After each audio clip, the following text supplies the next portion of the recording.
dass man sie beglückt, pflückt. Blumen im Garten, die nur darauf warten, dass man sie beglückt, pflückt und sich dabei bückt.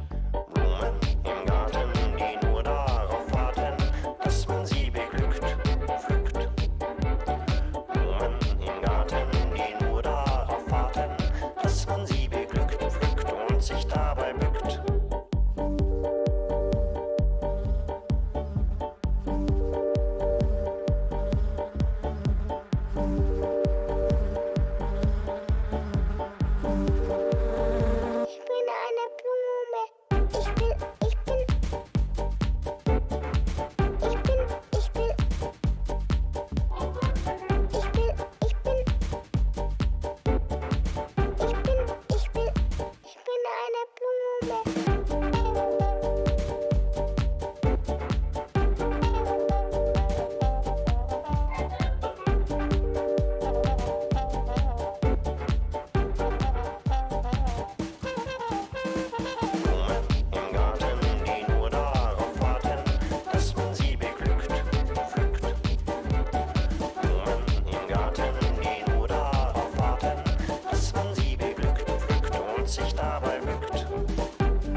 Making with jive, boy, say shout.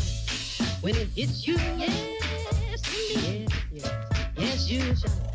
When it hits you, yes, indeed, yes, yes. When it hits you, yes, indeed, yes, yes, you shout. When it hits you, yes, indeed, yes, indeed, yes, you holler, yes. 1, 2, 3.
get scratching.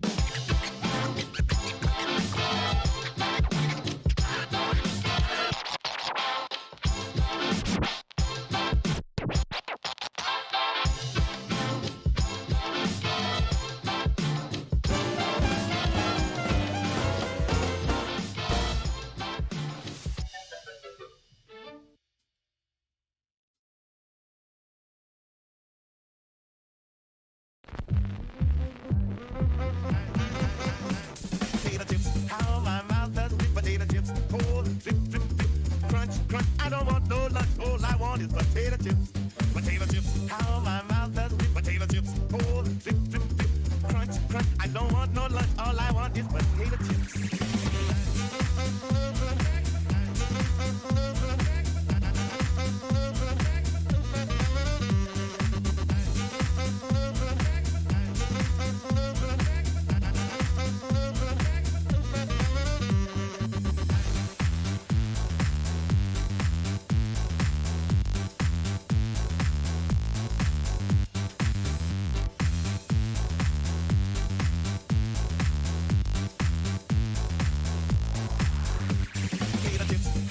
Crunchy, crunchy, potato chips, crunch, crunchy, crunchy. A crunch, crunch, crunch. I don't want no lunch. All I want is potato chips. Potato chips. Oh, those potato chips. Potato, potato, a chip, chip. Oh, crunch, crunch. Don't want no lunch. All I want is potato chips.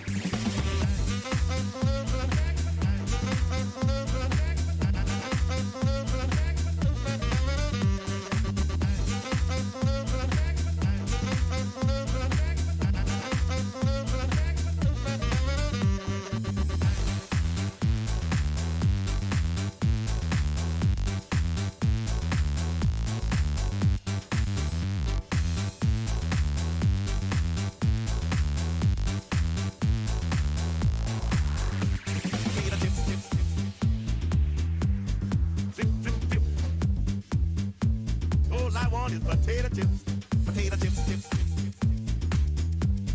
Zip, zip, zip. All I want is potato chips, potato chips, chips. Zip, zip, zip, potato chips, chips. Zip, zip, zip, potato chips, chips. Potato chips, chips.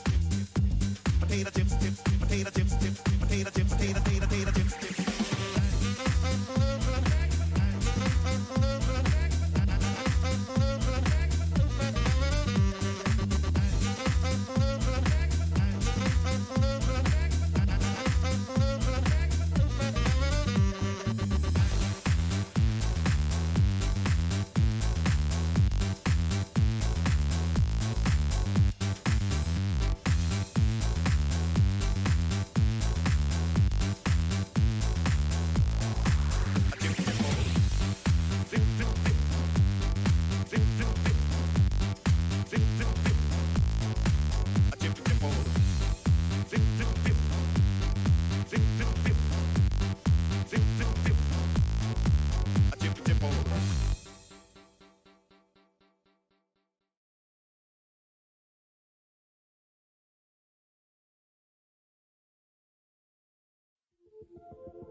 Good evening, and welcome to Game Night Originals on Saturday the 3rd of April. Lovely to have you all here.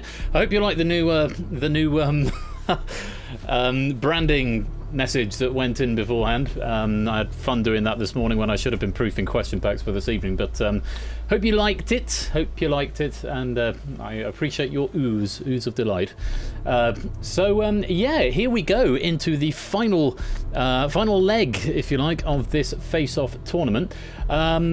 I'm going to say now my internet has been really poor this week. We're actually changing providers in about 3 weeks' time from BT to Zen. It's been really bad, and I think the internet issues we were having last Saturday are probably not unconnected to the internet issues I've been having this week. It's been dropping out at random, and the bandwidth has been so bad I've not been able to watch streams at anything higher than 360p.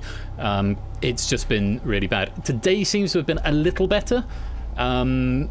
It might be BT being spiteful. I mean, the reason I'm changing is because of BT's rubbishness. Yeah, I don't know. It was bad before I decided to change. But anyway, we'll do what we can with what we can. And I must just say hello and good evening to all of you here. We've got G. Isons, AV Me, Lee Link, Keshi Head, Nata, Rapodo Nuevo, good evening, Topper One, We Like Shapes, Cola, Innis, It's Otley, Brian, Persephone Twitchbots here, that's always good, Clive, Brand New Halo, good evening, Asda, Pantsless Wookie, Useless Noisemaker, Jers01, Jay Turner, The Lupine One, Oh Hey, Tyson Bain, Jay White, Samster, Mr. Quizworthing, Proogs, Hodders, Kegler Coach, Ardenfett, Nanoel, Zeusless, Oni, Matt the Ref, Jogging Chum, Jerry Errors, Now Cut That Out, Dave Bodicum, Silent Marine, Drew Dave, Tom, Brig, Bother, and anyone else who is watching along at home in the... just watching and not wanting to chat, you're very, very welcome here to lurk and watch away. Fabulous of you to join me this evening. So, tonight we have got 2 face-off games, so starting with this one right here. We're then going to move on to Google That, the long-awaited return of Google That, not been here for a while. I don't think we've seen it this season, in fact. So that'll be exciting. Then more face-off, and then a spontaneous last-minute extra game. We're going to be finishing with Risky Business tonight. Which I figured there were no mass multiplayer games for everyone to join in, because obviously Google That is only limited to 12, so I thought it would be good to put an external emergency do-op at the end, absolutely. So that's what we're doing.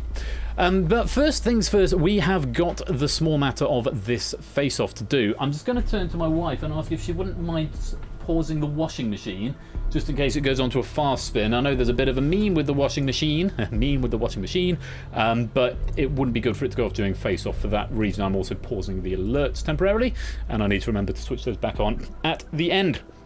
There's that emote. There it is. So, as we go into the last leg, this is the final heat for all players for this week and next week.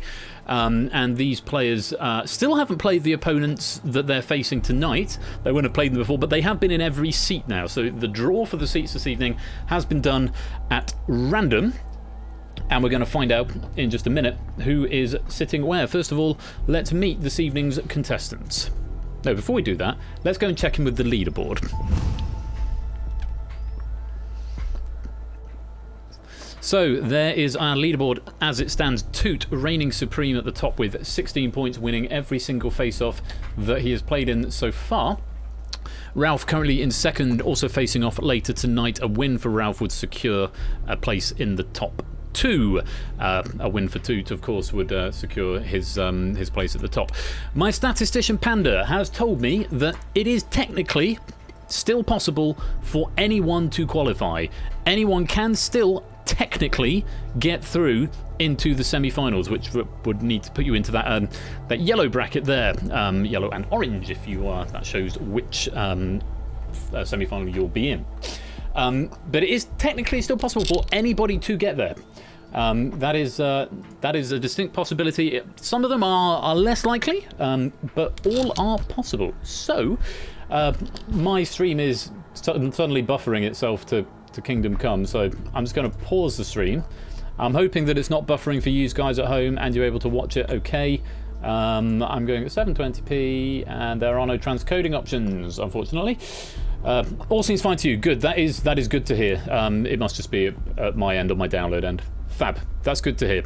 Well, I won't take up any extra bandwidth by streaming the stream of myself streaming the stream. So those are the positions as they stand at the moment.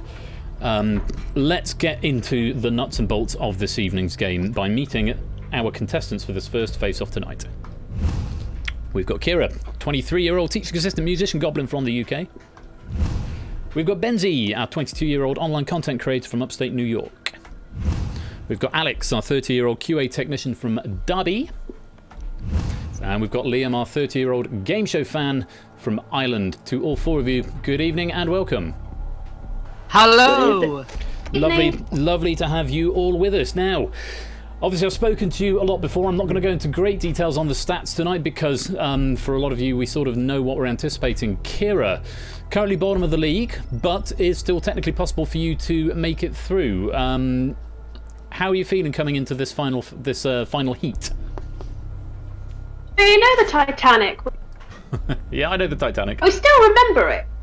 That's my thinking. Even if I sink to the bottom of the... my name will go down not only to the bottom of the leaderboard, top of history. I've also prepared week question of the week answered. I'm not wined to the wind, I am ginned to the wind.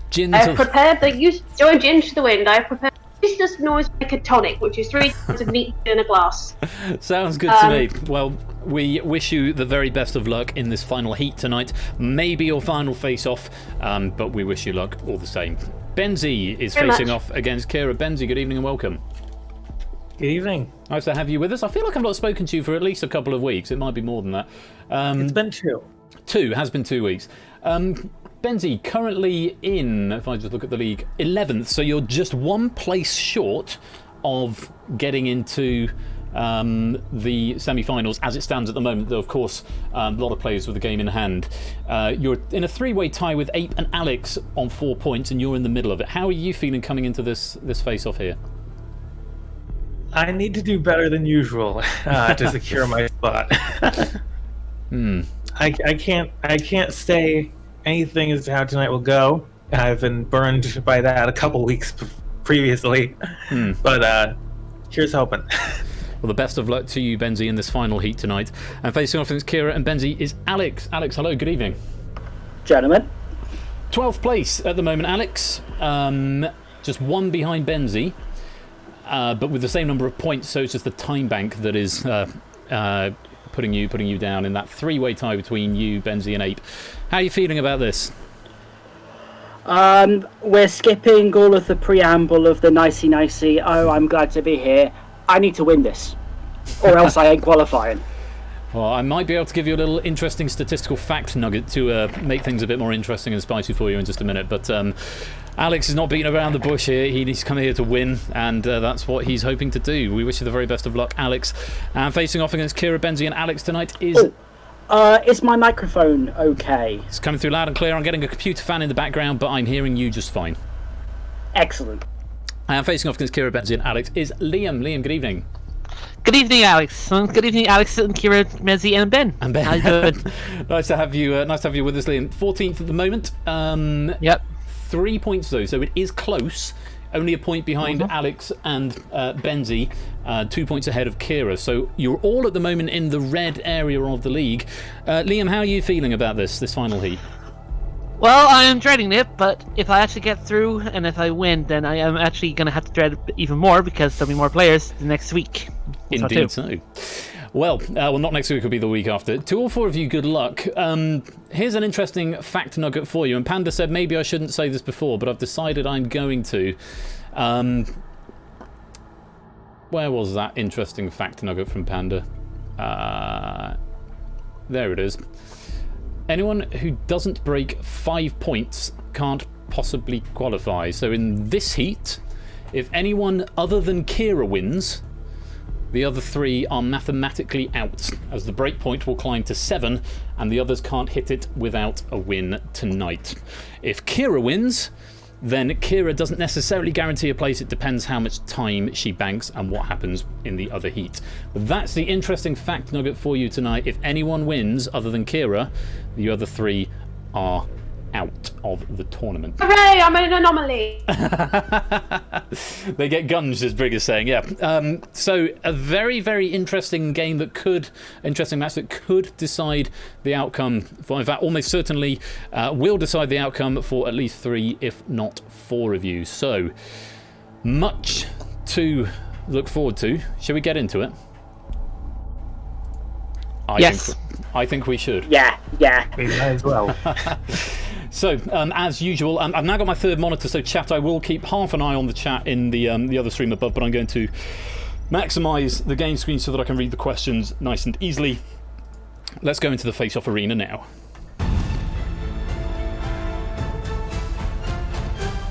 So this is the draw that came out. Kira, you drew the short straw on the wheel of names and are in the blue seat and will therefore be answering questions first. Liam, you are on the yellow podium and will be answering questions last.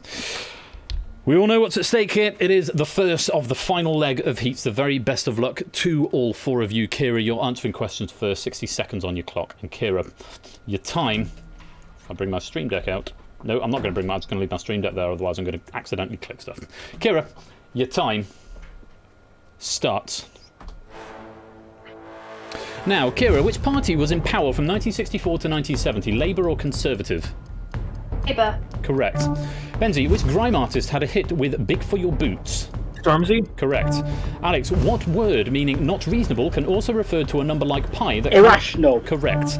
Liam, which word can mean the anguish caused by pain or worry and to age antiques artificially? Patina? No, it's distress. Which TV presenter married fellow presenter Vernon Kay in 2003? Holly Willoughby. No, it's Tess Daly.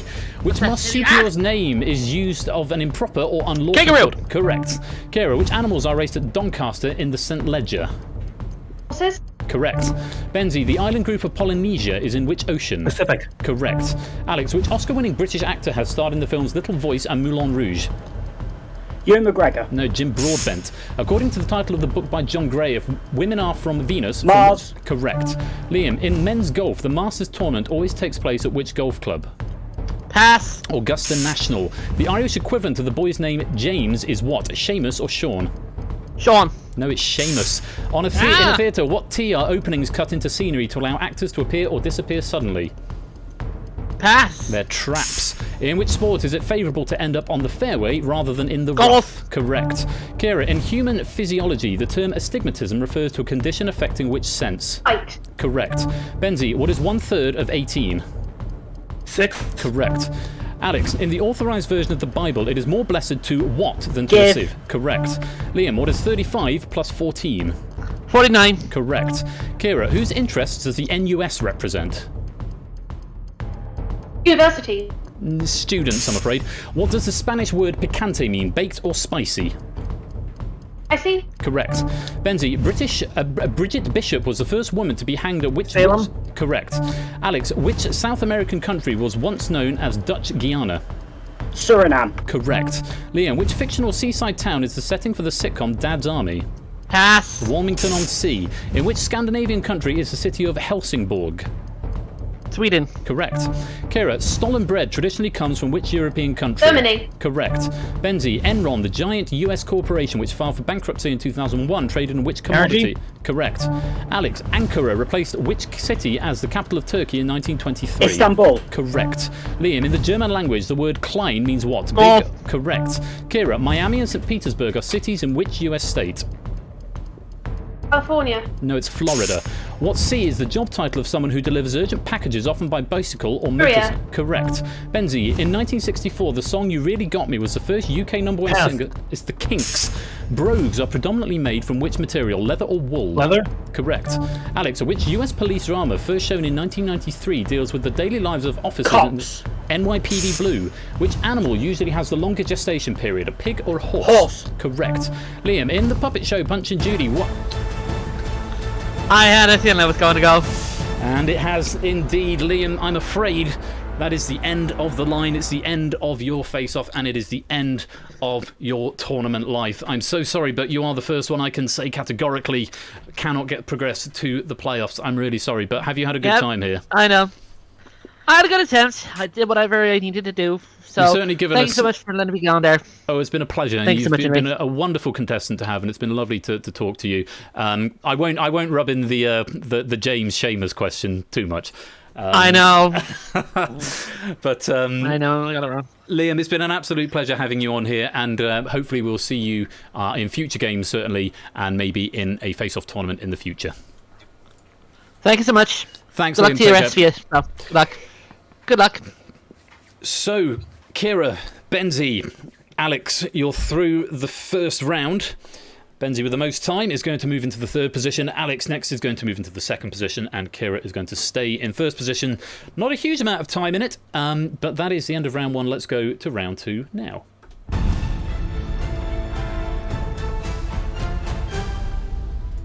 So, Kira, there's a point.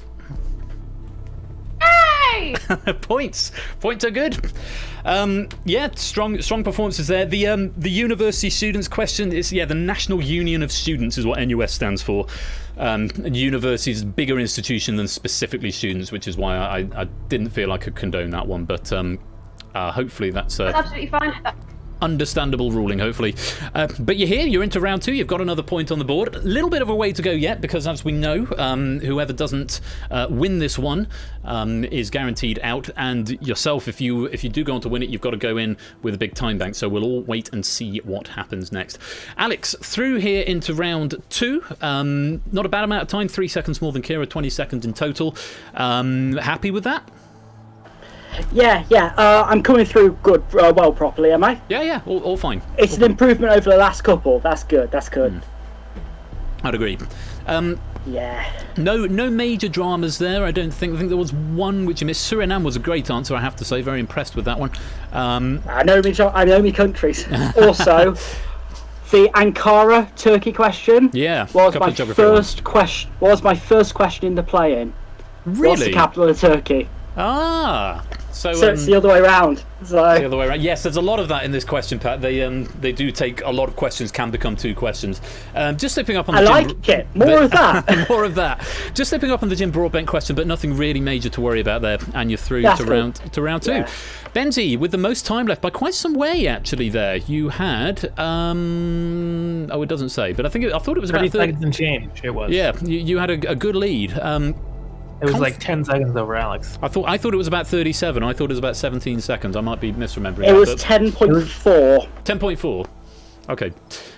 Maybe it was. Yeah, I'm doing maths wrong in my head. But Benzie, you're here. You're through to round two, guaranteed a point, and in the strongest position going in. Feeling confident? I can't say anything. I've been here before. Been here before. Well, we're going to see what happens as we go on to this next round. 90 seconds now each on your clock, and the first to run out will be eliminated from the game and from the tournament. So we all know what's at stake here. Kira, once again, you're going to be answering questions first. The very best of luck to all three of you. Not fingers on buzzers, it's not that sort of game. Good luck. Kira, 90 seconds and your time starts. Now, Kira, navvy, a common term for a labourer, is a shortening of which word? Us. It's navigator. In music, in the famous suite by Gustav Holst, which planet is called The Winged Messenger? Correct. Alex, the title of the 1970 film directed by David Lean is Ryan's daughter. In the House of Commons, which party is represented by the MPs Eric Pickles and David Willits? Labour. No, it's Conservative. What N is the astronomical term for the point opposite the zenith? Nadir. Correct. Benzie, which US president was assassinated in 1881? Pass. James Garfield. In a SATB choir, what singing voice is denoted by the letter Alto? E? Correct. Kira, Eve Muirhead competes in which Winter Olympic sport? Escape. No, it's curling. What word is used as a nickname for a flying bomb, an insect larva, and a divining rod? Us. It's a doodlebug. Which American duo overtook Calvin Harris as the top-paid DJ on Forbes in 2019? Us. It's the Chainsmokers. Which US TV comedy series featured the characters Radar O'Reilly and Hawkeye Pierce? Ash. It was MASH. Alex, what U means below or beneath? Underneath. I'll accept under.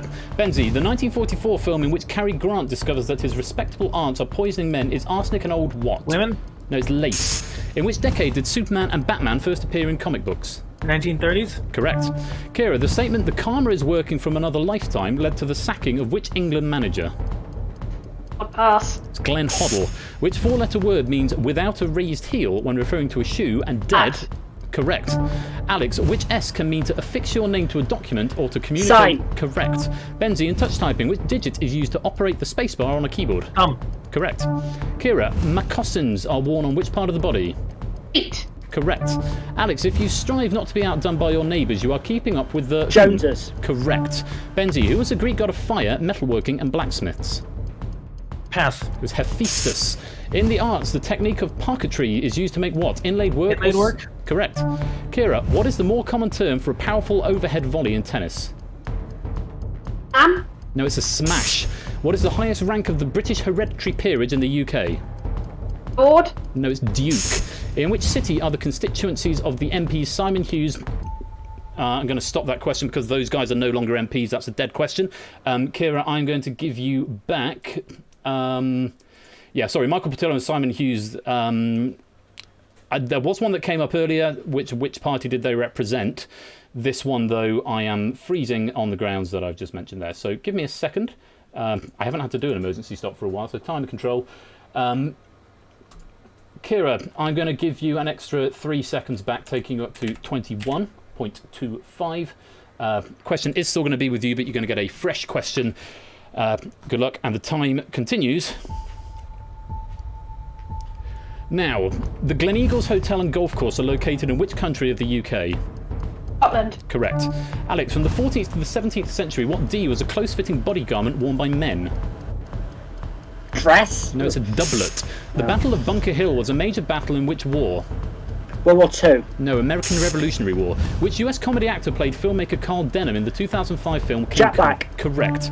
Benzie, which white metal with the chemical symbol PD is also the name of a famous London variety? Palladium. Correct. Kira, what is the anti-penultimate letter of the English alphabet? E. No, it's X. Which cheese is used as an ingredient in pesto? Parmesan.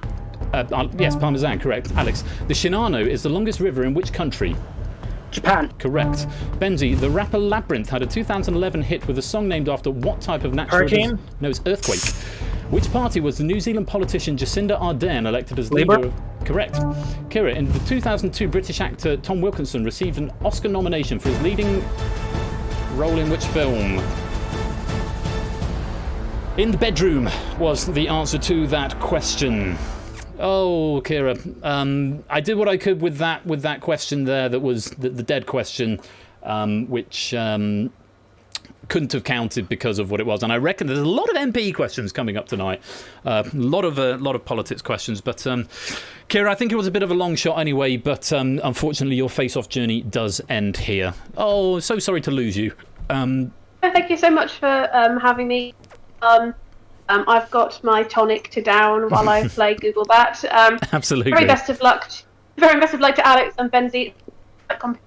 I know how much this means to both, and also best of luck to all my fellow competitors in this final set of heat. I'll be watching very intently. Have a good night, everybody. Thank you very much, Thank Kira. you. Always Good one, Kira. unfailingly polite and a pleasure to have here. Thank you very much, Kira, and we'll see you a little bit later on in the evening and in a future tournament, I hope. Bye. For now then, Benzie and Alex are going through to the final, and with a difference of just 2 seconds, Alex is going to take the advantage and move into the second place spot. But there's not a lot in it. Let's go to the final round.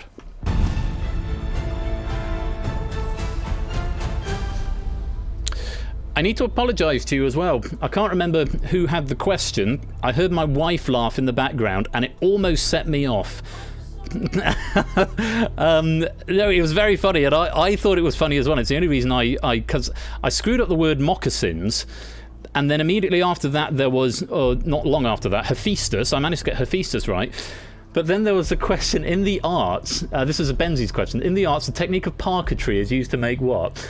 And it's not an easy word necessarily if you've not seen it before, but I have seen the word parquetry before, because it's, if you look for Jeffrey's Conundrum, if you go to YouTube later on, go to bursts of laughter and valid reason for emergency stop. Anyway, there's this guy, and there's clearly he's not quite lined up correctly, I think is probably not a very politically correct way of saying it, but anyway, he gets this conundrum in under a second, but the conundrum answer is parquetry, and he just shouts it and then spells it. It's quite funny to watch. So go and look up Jeffrey's Conundrum later on. It It was quite funny to watch, and so the way I'm genuinely sorry. my wife is But apologising for that I'm as well. so sorry. It was just I do like watching you work, and I like watching you do That's this. fine. But it was just parketry came up. I was Go like, parketry. Parketry. So that I just associate it with that. So I'm sorry if that set me off a little bit. Let me have a chat with you guys. Oh, you found my missing socks. Yes. Amazing. Where were they? In the wash. Cool. Thanks for that. Very intense, important moment of face-off here. So I'm going to come back to the guys here. Benji, Alex, you're both in the final. Tell us more about your socks. Well, I had 3 different shades of yellow socks, each of which did not have a matching pair, but my wife has now found them. That was a joke. That's the end of the story. Oh, it was a joke. I'm sorry. Well, look at it this way. You're both on 4 points, and I can tell you from the times going into the bank, Benji now has a time surplus of 186. Alex has a time surplus of 153. 8 Minky's actually got a time surplus of 157, but of course you guys are no longer on 4. You're on at least 6. Which means, at least for the time being, 8 Minky is going to be displaced by both of you. But who of you is going to take spot number 10 and who of you is going to take spot number 11 remains to be seen. And as has been established, only one of you two can go to the final. Benzi, let's come to you first. How are you feeling? Not a lot of time in it at the end of that last heat. That last round, sorry. Now I can say something, but I kind of don't want to. I'm scared now. No, please. No, this is the first time I've made it to this point, so I don't want to screw it up. I can't screw it up. Well, you are at least going to get to see every single question of the face-off, which at is the very least. At the very least, you get to see every single question. You'll either outlast your opponent or you will face the last question. Alex, how are you feeling? Strangely, not a nervous wreck. Okay, sort of zen calm. Yeah. The problem is, you've made me threatened. And when I get threatened, I get a bit... bit narky. It feels like the final round when I was against Punman Ben. Which means, Benzi, put your gloves up. Coming out fighting. Well, best of luck, mate.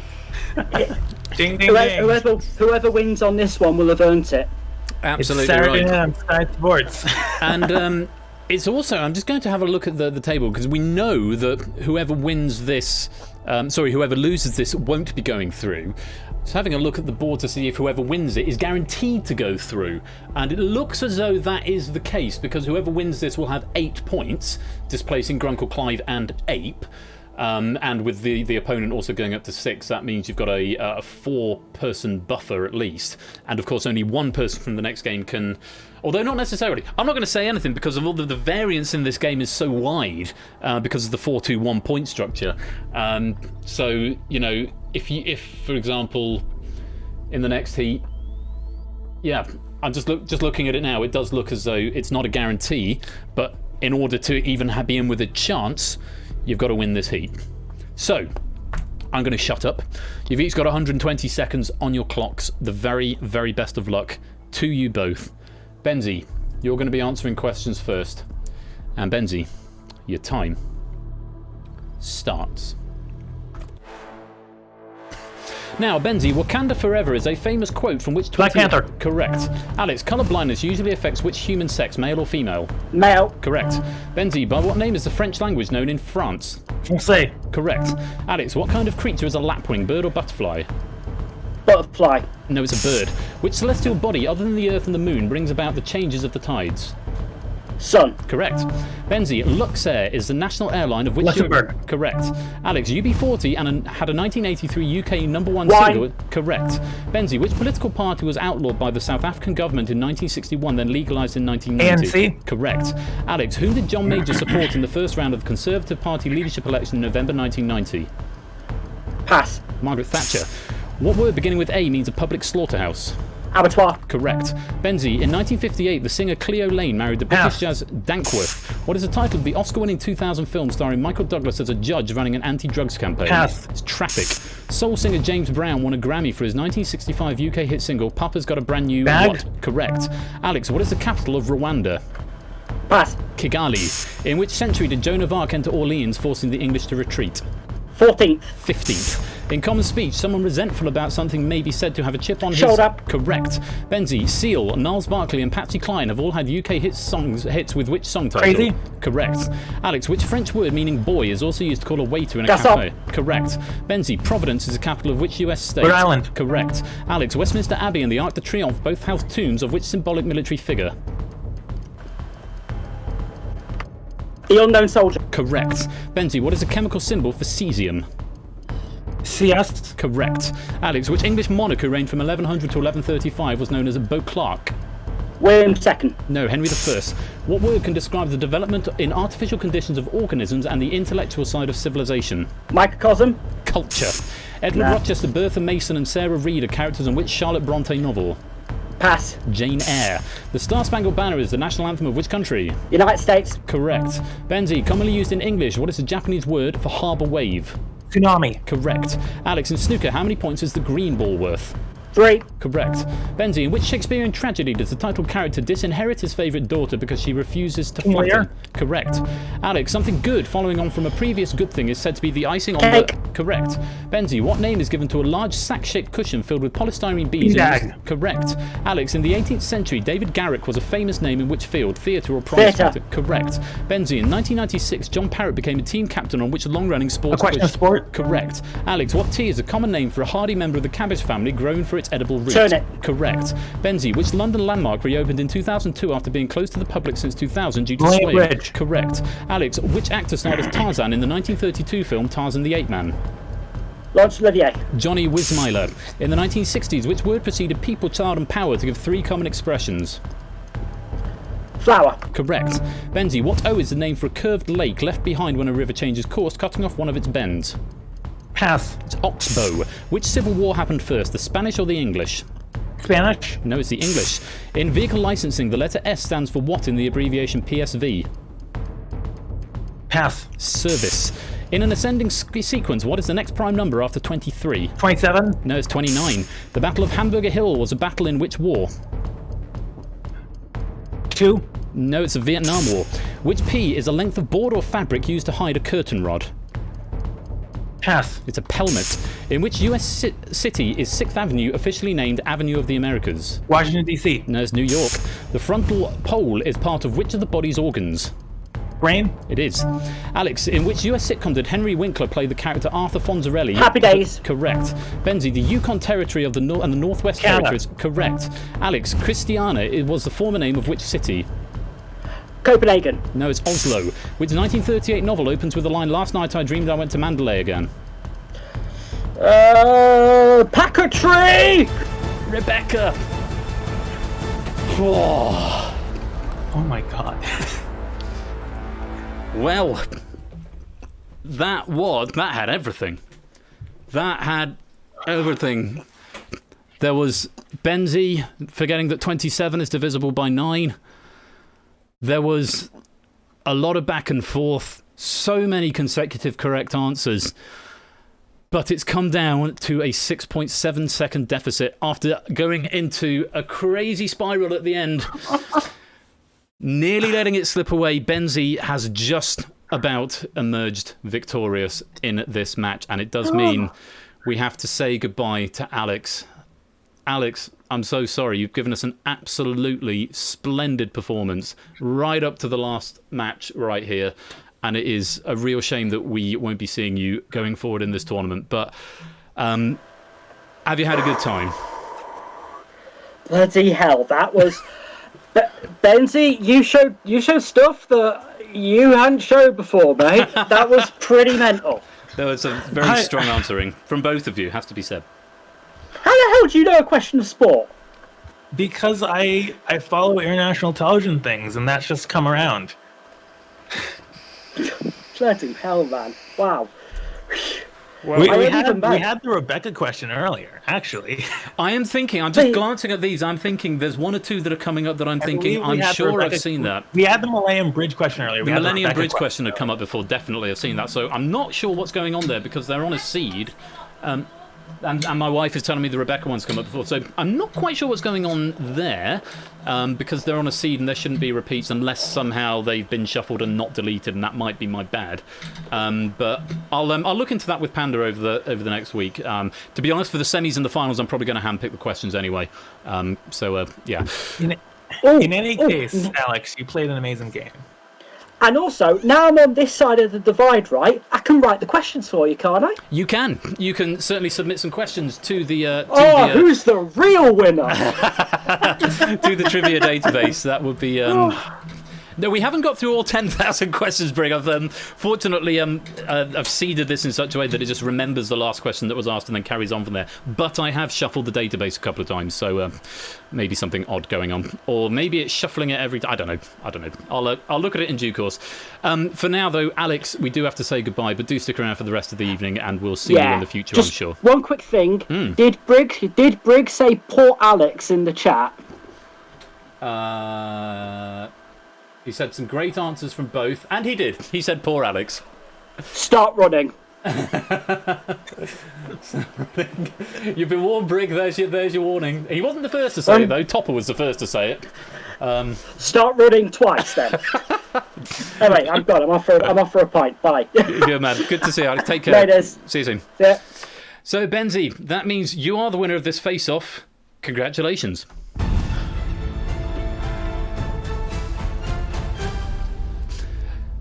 You're the champion.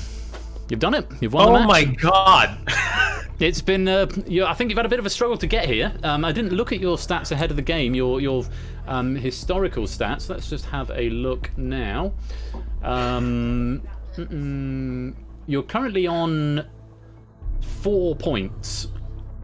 So let's have a look and see your history to get to this point. And this is by no means a guarantee. It is worth pointing out at this point. It does depend on the next match a little bit, but you are in with a good chance. Where are you? I can't even see you in that first match. Where are you? Apparently you weren't there, so it must have been on the next week. No, you must have been. Oh no, that was the playoffs. That's why I can't see you. So 1 point in your first heat, and then 1 point in your second heat, and then 1 point in your third heat, and therefore presumably 1 point in your fourth heat as well. So you've come third, first. Let's go and see what that has done to the leaderboard in real time. As we discussed, we think it's going to put you up to 8th, and there you are up into the yellow semi-final brackets. In the yellow game currently, as it stands at the moment, you'll be facing off against Inca, Peter and Clive. But, of course, we have got one game in hand between Topper, Ash, Ape and... No, we haven't. We've got 3 games in hand, 3 matches in hand, which is why I was a bit reluctant to do it. I thought tonight was the end of it, but it's not. We've got 2 more matches next week. 8th is the highest position, though, that you can attain now, Benzie. You can't go any higher than that. So it's just now a question of, can you hang on to that position until the end of next week? That's the question. That is the question. It is out of your hands, and it is going to be decided honestly, by... after winning this one, I think, regardless of what happens, I think I've had a heck of a ride as it is. You've had. It's been a real roller coaster. Just looking at the stats now, the things that are going to be key for you are the people underneath you, and there are 1, 2, 3, 4, 5 players beneath you with a match in hand, and you are only 2 places clear of. 3 places clear of the relegation area. So, if 3 of those players below you can supersede you, then it will push you down. However, if they don't, then, well, we'll have to cross that bridge when we come to it. Until next time, though, Benzie, go and grab yourself, go and have a lie down, grab yourself a drink or something. I think I need one. I think you've certainly earned it as well. We'll see you maybe in the semis, but if not, you've been a wonderful contestant. It's been lovely to have you here. I hope you've enjoyed the heats, and I do hope that we get to speak to you again in a couple of weeks' time. I hope so, too. It's been a blast in either case. Good to hear. Take care of yourself. We'll speak to you soon. See ya. So Benzie finishing there and moving up to 8th place, the highest place he can achieve, and the other 3 players from that heat being relegated. We will have more statistical information from the players in the second match when that comes up in a little while. Yeah, a couple of repeated questions coming up in there, which is unusual. It might be they're physically repeated in the database, or it might be that they've just been... I've forgotten to delete them when it was shuffled. But according to the log here... we had 9,435 questions since the last reset, which was actually last week. 9,084 unused questions, and there've been a total of about... there've been about 12,500 questions in total, so a number of those have been sort of permanently deleted. I don't know. I'll look into it with Panda, and Ape said he's going to have a look at the VODs as well. I don't know if he meant that as he's going to try and revise for his final heat next week, but we'll find out. Should have enough questions for at least 4 more seasons of Face. So that it does look like that way, Samster. Ape, you said you were going to go check the VODs. I don't know if you meant you were going to go and revise, or if you were going to go and or just sort of set questions. Oh, you need all that? Okay, you're going to go revise. Fair enough. Look, I said Google that would be about half past, and it's already 10 to 9, so I should roll the credits, and we should get on with Google That. Google That is a 12-player limited lobby game if you want to come and play it. We haven't played it for a while, but it is really, really good fun. The question pack this week has been written by Keshi Head. It's a little bit gimmicked, slightly gimmicked, but not massively so. There's one or 2 rounds in particular have got a bit of a gimmick attached to it. Very grateful to 8Minky as well, who wrote this. Keshi has not written for Google That before, so we're very much looking forward to how this one is going to go down. I'm going to go set that up, so I may just put a track on while I get the build up and running. So sit tight, and I will be back in just a few minutes' time. Congratulations, though, to Benzi, the champion of this face-off.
Suddenly silence.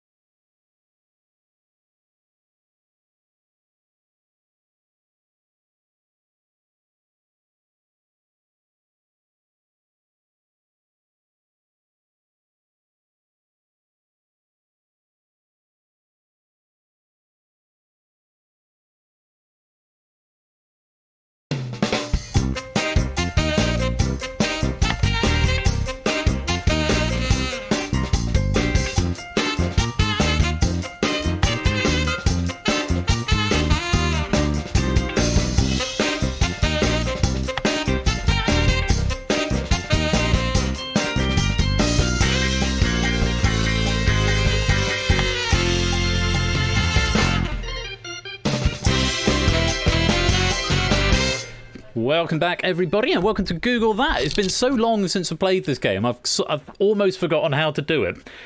What I haven't forgotten is that the stream deck for this goes over about 4 pages, I think. Yes, this game contains flashing lights. This was the first one I did with TwitchLib, and the first original I did after Danger Zone, I think. I think it was. So it's probably a bit clunky under the hood. Yeah, but this is when I was putting all the warnings on because it was new and I just wanted to cover every base. Now I don't worry about things like that anymore. Welcome to Google That. And Keshi Head has written this question pack. It's a slightly gimmicked pack, but hopefully it'll be good fun all the same. Very grateful to 8 Minky, who has proofed it because I decided this morning, instead of proofing the pack, I was going to do more branding stuff with that little logo-y thing that I did, which I'm only doing at the start of the stream and maybe the end as well. So, but yeah, this is Google That. All the rules will be explained along the way. It's a bit of a wacky game show sort of thing, and it is limited lobby participation. There's only 12 players can come into this game. There is no sort of audience game, so to speak, because of a couple of the rounds don't quite lend itself to it particularly. So, so if you don't get in, do stay and watch because it's all good fun to watch. We're then having another face-off after this, and then we're going to finish off with Risky Business with questions from Jay White, which everybody can come and join in, irrespective of where you are. So, I need to thank some people. I've had some subscriptions come through that I just completely ignored. So, I think that was Oni who just subscribed there. If I look at my dashboard, that would help. Oni, keep running, Brig. Subscribe for 2 months. Thank you very much. Thank you to Prey Streams as well for the follow. Welcome to the fam. Lovely to have you here. Zeusless subscribing for 3 months with Prime. More pee and more wine. Absolutely right. Thank you very much for the support, Zeusless. Jay Turner as well, subscribing for 4 months, saying hooray. Thank you very much for your support there, Jay Turner. And Cola subscribing for 8 months with Prime. 1 month off. Twitch baby with Cola. Thank you very much for the support, Cola. It's greatly appreciated. Never seen Google That before. Very excited. It is a fun game. It is a fun game. Because it's been so long since we played, I'm not going to put any powers of persuasion over the lobby. I'm just going to let RNG do its thing. If you feel that because we did Google That obviously as a repeating tournament in season 1 of Game Night, if you feel you've had a really good stab at it and you actually want to, it'd be nice to give someone else a go, and this is not a moral pressure, but if you just decide, actually, no, I've done it a few times, and you want to maybe offer it up to somebody else, then maybe consider not joining the lobby and just sitting back and watching. But I don't want to prescribe that, and I don't need to feel morally pressured to doing that. Just a thought, because I know we have got a number of new people since we played this game. I think the last time was probably the charity stream, and I've recognised probably a number of people did come in from that charity stream. So, yeah. Anyway, I'll stop rabbiting on, and let's open up this here lobby, if I can remember which button to press. Presumably it's that one. There we go. NPHF, if you want to come join. Hello! I'm here. Come and join. Holy crap, you're going to break my game. Too many people join the lobby too quickly. Huds, how are you, man? Yes, looking forward to it. How's the runs going? Huds is doing a speedrunny thing today, or unless he's done. Spending the night with a wife. Bring her along. Bring your wife in for game night. She'd love it. I insist. I will insist you bring your wife in for game night. Oh, you did them earlier. Good stuff. Do come in. They went good. Good to hear. Good to hear. This is Huds, who we raided the other night. He was busy building a computer. He's been doing Sonic speedrun today. Hello, this is my wife, by the way, who's here. There she is. Am I watering? Are you please don't water me. I do not require watering. You require cidering. I've got the cider though now. Yeah. Yes, you're on cider. Hello, Mrs. Royal Flush, says Huds. She drops the royal. She's just Mrs. Flush. Maybe she should be Mrs. Royal Flush. Makes her sound less. No. No, Mrs. Flush is fine. Just Mrs. Flush. Mrs. Royal Flush makes me sound like I've got some kind of a complex. Matt's saying good evening, Lady Flush. Tasman saying hey, Megs. Hi guys. Presses all the buttons. Mrs. Flush, the F1 fan. Do I now? My word. Her Majesty Flush. I'm liking all these titles you're getting. I know. Well. HRH Mrs. Flush. Good work. Right, I'm going to give you a few more minutes to come join this here lobby. And then we're going to pick our 12 players to come and play the game. So it's all done in whispers, all done to Persephone's Twitch bot. And it's good fun. And this is a good pack from Keshi as well. Let's say there's a little bit of meta going on about it. Thanks for the luck, Huds. Enjoy the evening with Mrs. Huds. And so if you change your mind and you fancy some entertaining game shows halfway through your date night, then we'll be here till about 10:30, quarter to 11, I imagine. Right. I think... Oh, there's NanoOwl. Welcome, NanoOwl. Welcome to the game. I'm trying to do the thing where I don't count out loud because I know it annoys so many people. 33 in the lobby so far. Yeah, come and join us when you can. Oh, hello. Subscribing for more sock updates. Thank you, Grafalo, for the 5-month Prime subscription. Welcome to the lobby as well, it's Otley. More sock updates, yeah. Well, I bought my wife some new socks today, actually. That was an exciting part of the day. I went to Tesco. Oh, there's a noise. Thank you for the... I can't even see what it says. So small on that screen. So little. So narrow. Matt the Ref is gifting out Tier 1 community sub. Oh, thank you very much, Matt. Oh, there it is. The Lee Link. Thank you very much, Matt, for your generosity there. And welcome to the family, Link. Lovely to have you with us. Right, 34 on the lobby. I think that's enough. I'll give you more sock updates in due course. Let's lock this lobby and get on with the game.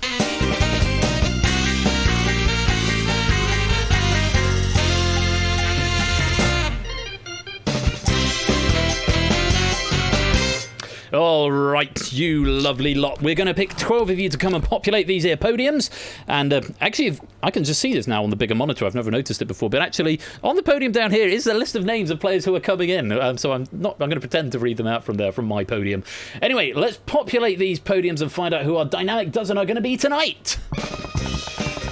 And here we go, round and round and round and round. And we're going to start on the podium at the back of the yellow podium, podium 2. It's now cut that out. Welcome to the game, Toot. Lovely to have you here. Your week off from Face Off to come and play Google That. Lovely to have you here. On we go then. Over in the bottom right-hand corner in the green, it's Adster. Welcome to the game, Adster. Lovely to have you here. Make yourself comfortable down there on the front row. You don't want to be there because that's last place. See if you can get up there. Gliding overall, podium number 1, the red one at the back is Jogging Chum. Welcome to the game, Jogging Chum. How splendid to have you here. Welcome, welcome, welcome. On we go with 3 in, recorder of the way there. Let's go over to the green podium in the middle around the left-hand side. It's J Turner 98. Welcome to you. Welcome to the game. A few people here I think might be their first time playing the game, or maybe 1 or 2. Let's go on to podium number 4, right next to J Turner. Not socially distanced, so it's Natter. Welcome, Natter. Socially distanced because it's all virtual anyway. Welcome to the game, Natter. Best of luck in Google That tonight. Front and centre on the red podium, it's Mr. Proves. Hello, Peter. Welcome to the game. Good to have you with us. And we reached the halfway stage. 6 more podiums required. Filling where we're going next. Onto the blue podium on the front, podium number 8. It's Lewis T. Welcome, Lewis T. Fresh from victory and going for gold. And having Millionaire shown off on his question pack last week. Now in for Google That. Over on the right-hand side of the yellow podium, podium number 6. Matt the Ref. I'll go with your cards, Matt. Welcome to the game. Lovely to have you here. 4 more podiums that require filling. On we go to podium number 6, finishing off the middle row in red is Big Man Aaron. That goes with your juicy still raspberry and lemon drink. Welcome to the game, Big Man Aaron, or is it shampoo? I'm not sure. Where are we going next? Front row again, yellow podium, number 10. It's Innis C. Welcome, Innis. Welcome to the game. Lovely to have you here. And 2 more podiums that need fillings are going to be front or back first. It's Jeremy Corbyn corner in green on the front row. The Nicky Gramo! Welcome, Nicky Gramo. Welcome to the game. Good to have you here. And 1 final podium up at the back in pole position to start off on the blue podium at the back is Hodders UK Doesn't Suck. Welcome to all 12 of you. You're playing Google That tonight. So, that's how the introduction goes. It's sort of Price is Right, as if you've not seen me do that before. It's quite fun.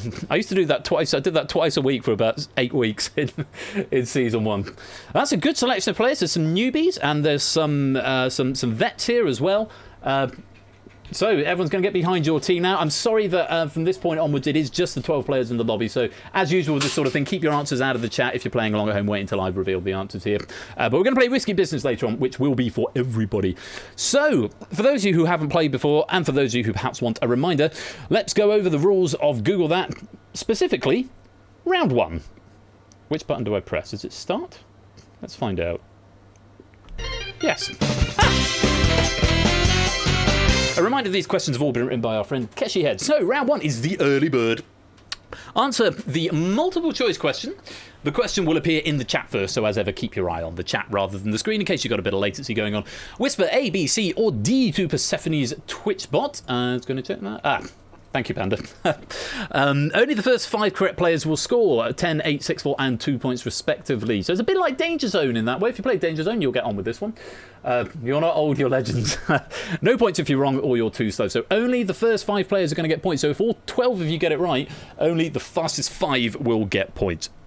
Instructions there on how to whisper if you didn't know already. 5 questions in this round, a maximum Oh, excuse me, 50 points available. This is probably the simplest round of them all. Basically, whispering A, B, C, or D to Persephone's Twitch bot. Single letter.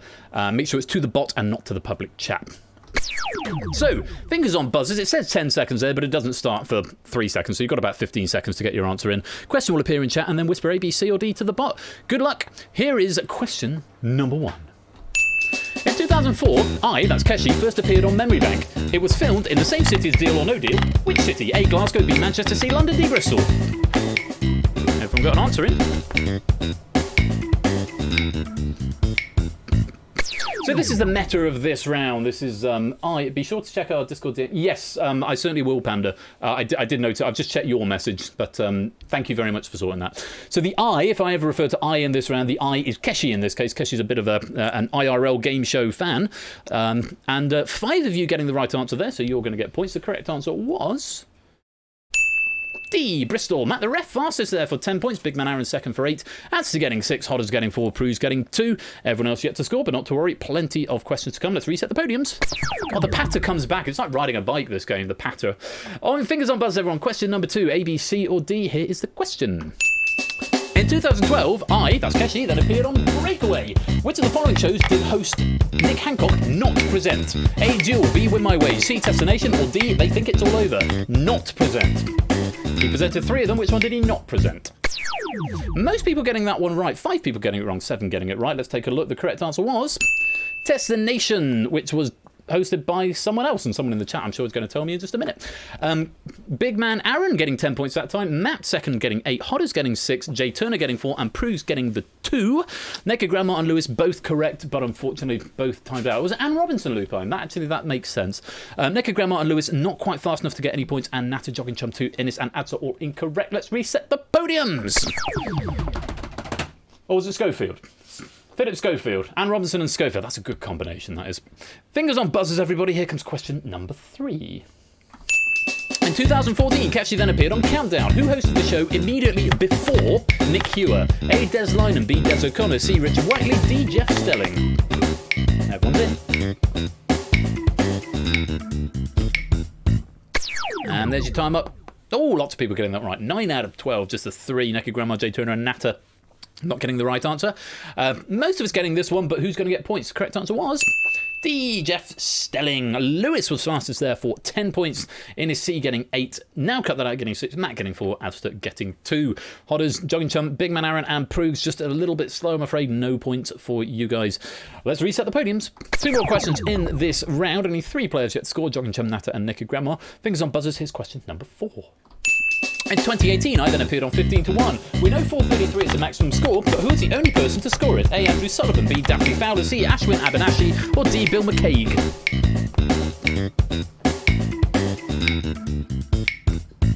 Oh, Naked Grandma out of time, not getting an answer in there. 5 getting it wrong, 7 getting it right.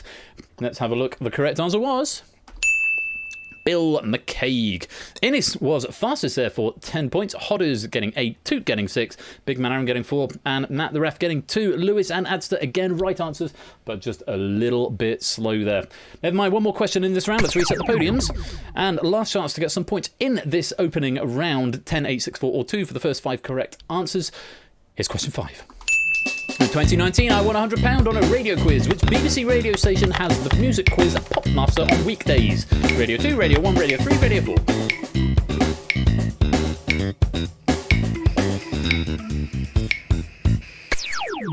Oh, Natter.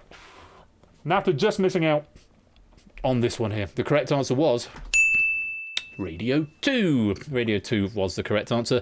Lewis T was fastest for 10, Innes second for 8, Big Man Aaron getting 6, Adster getting 4, and Matt the ref getting 2. Toot, Jogging Chum, Hodders, Jay Turner, Pruegs, and Naked Grandma all correct, but unfortunately just a little bit slow there. So that is the end of round 1. We're going to reorder you, put you into the right order, and check out the scores.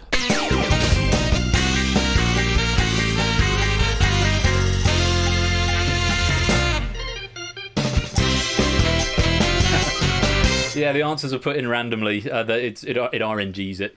I thought that's a lesser problem rather than being able to put answers that you want in order. On the rare occasion you do that, not being able to do that is a lesser evil than having to have the players put them in a random order every time, because then it's never as random as when the computer does. It's not truly random when it does the RNG through here. Not really in the proper technical sense of random, but it's random enough for what we need.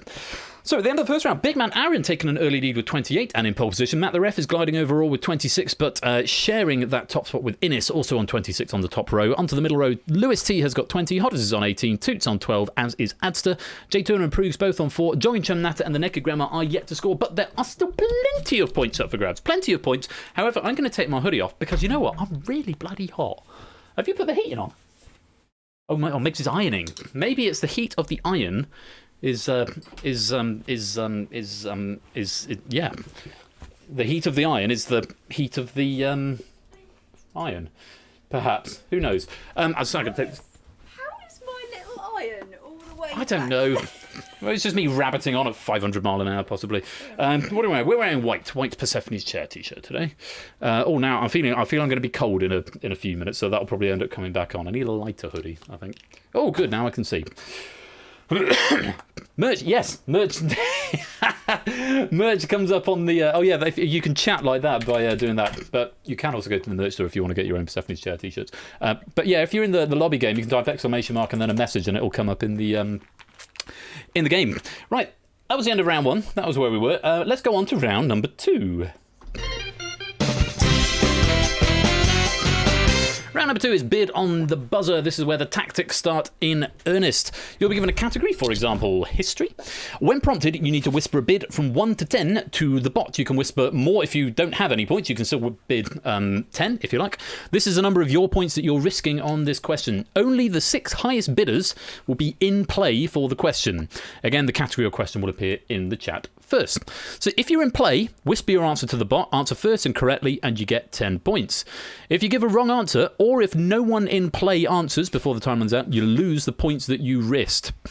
Additionally, if a wrong answer is given, not if you time out, but if a wrong answer is given, the players who weren't in play get a 5-point bonus. So this is the round where the Luigi strat can really work. If you bid low, you won't ever have a chance to answer the question unless it's a tie and you're sort of forced into it.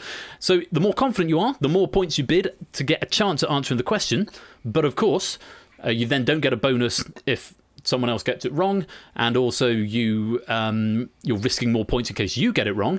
And but if you bid low, you can't get a chance to answer it. You're frozen out and unable to answer it. So a lot of strategy to employ on this round, depending on how confident you are feeling on the category. So for every question, you'll get a category first, get your bids in from 1 to 10, and then whoever is eligible will be able to answer that question. So that's the rules. It's bid on the buzzer. 5 questions in the round. Again, maximum of 50 points available, but only 10 points going out per question rather than 10 plus 8 plus 6 plus 4 plus 2. So, if you're all ready, here comes the first category. Get ready to bid from 1 to 10 to the bot. Here's category number 1. History, as it happens. How confident are you feeling on history?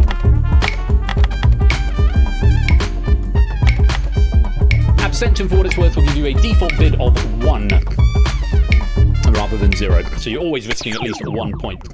So there we go. The 6 players in yellow are eligible for this question. Big man Aaron bidding 5, along with Lewis bidding 5, and Jogging Chum bidding 5. Innes bidding 8, a big high bid from Innes, and Hodders bidding 7, Natter bidding 6. If you get it right, you don't win your bid, you get 10 points if you get it right.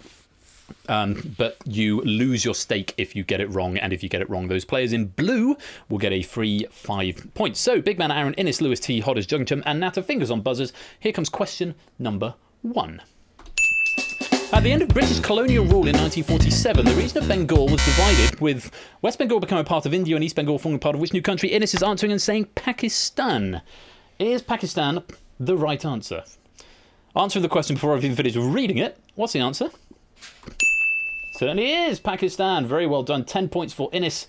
Nicely done, and beating everybody to the buzzer right there. Very well played. Let's reset the podiums. Do I need to press the tick button? No, because it's given you 10 points already. Yes. Let's reset the podiums. I only need to tick it if it comes up as wrong. I need to mark it wrong if it comes up as wrong. I have to manually condone. A lot of manual condoning in this game. Good stuff. Innes getting 10 points. Fingers on buzzers again, gang. Here comes category number 2. Fictional characters.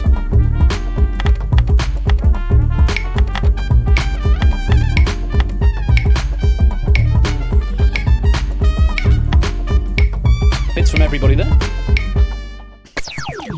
Okay, it's not slightly different skew this time. Naked Grandma and Toot have both bid 8, Jogging Chum bidding 7, Natter bidding 6, and Hodders and Matt bidding 5. So those guys can potentially get 10 points. Big Man Aaron, Innes, Adster, Lewis T. Prugs, and Jay Turner sitting this one out, but potentially getting 5 points if the player gets it wrong. Fingers on buzzers, U6. Here comes question number 2. Which character who first appeared in an historical novel by Sir Walter Scott was portrayed in the 1950s by Robert Taylor on film by Roger Moore on a TV adventure series now cut that out has buzzed and said Ivanhoe? Ivanhoe. Is that the right answer?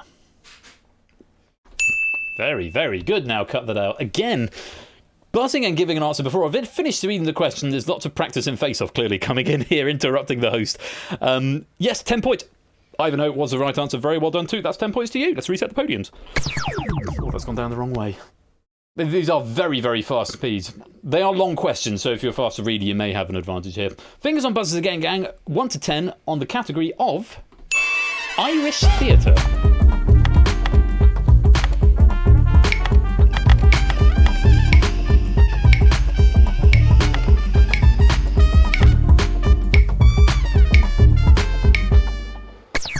Grammar with the default bid of 1. We've got a tie here. We've got 7 players eligible here, because it will encompass ties. Adster and Big Man Aaron with the lowest bids of 3 there. So we've got 7 players eligible here, which means those 2 players won't be eligible for the bonus point if the event somebody gets it wrong. 7 from Toot, a 5 from Innes and Hodders, and Jogging Chum, 6 from Natter, and 3 each from Big Man Aaron and Adster. Confidence from the 7 players. Fingers on buzzers. Here is question number 3. The title of which play by Sean O'Casey, set in Dublin during the 1916 Easter Rising, refers to the flag of the Irish Citizen Army, depicting an agricultural implement with a well-known constellation. Toot is buzzing again. And is saying the plough and the stars. A little bit longer to answer on that one, because it's a longer answer to get in. Is that the right answer? Very well done, Toot. Absolutely spot on. The Plough and the Stars is the title of the play. Another 10 points to you, taking you up to 32. No bonus points being given out in this round for wrong answers yet. And nobody freezing out the active players by abstaining from answering all round. Let's reset the podiums. As we go on to question category number 4. 1 to 10. Take a look at this. Geography. Are you on luck, Clearmans? We're playing Risky Business later on this evening, so do stick around. And you'll get to play that.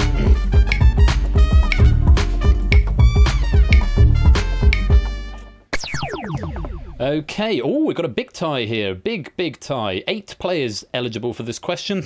Lewis is actually bidding 10. A very, very high bid from Lewis here, so clearly very confident on the question, if he's indeed going to buzz. Hodders bidding 8, as is Jogging Chum. Big Man Aaron with 7, Natter with 6, and a 3-way tie of 5 between Innes, Toot, and Adster, all eligible to answer this question. Fingers on buzzers, you 8. Question number 4 is: in which Australian state is the headland of Cape Byron, the easternmost point of the country's mainland? Adster's going to have a go. Saying Victoria. Is Victoria the right answer? It's not, I'm afraid, Adster. It's New South Wales. New South Wales. So Adster very quick on the buzzer and denying the other 7 players of 10 points, but is going to take a little sacrifice himself of 5 points, I believe that's what Adster bid, and he's going to give 5 free points to Matt, Jay Turner, Prugs, and the Naked Grandma. Yes, -5 from Adster from his bid, and 5 free points for doing nothing to Matt, Jay Turner, Prugs, and Naked Grandma. Solid strategy. Let's reset the podiums. And fingers on buzzers. Yes, points, Prugs, points. Category number 5, 1 to 10 on this. Poetry.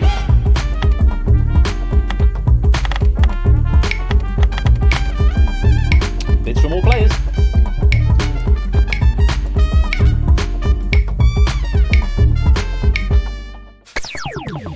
And we've got the standard 6 here, an 8 from Toot and from Big Man Aaron, a 7 from Innes, and 6 each from Hodders, Lewis, and Natter. 4 from Adster, not qualifying for this question, but you could get some bonus points if someone gets it wrong. Fingers on buzzers, everybody. Here is question number 5 on poetry. What word, the Persian for quatrains or quatrains, is used in English, particularly to refer to the collective poetry of Omar Khayyam? Innes is buzzing and saying Rubaiyat. Rubaiyat. Is that the right answer? Certainly is. 10 points for Innes for Rubaiyat. Very, very fast and absolutely supreme knowledge being shown from Innes there. Very, very well done. Another 10 points. That is the end of the bid on the buzzer round. Let's reset the podiums and check out the scores at the end of round 2.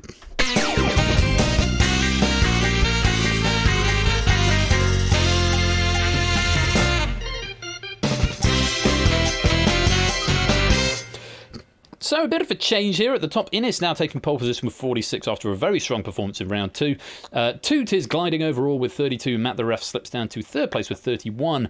Big man Aaron is now on 28. Lewis T's on 20. Hodder's 18. Jay Turner's on 9, as is Proogs, but Jay Turner for some reason getting the priority of the level. Ads's on 7. Necrogrammar's on 5. Jogging Chum and Natter still yet to score, but still plenty of rounds to go. Let's move on to round number 3 and find out what it's all about.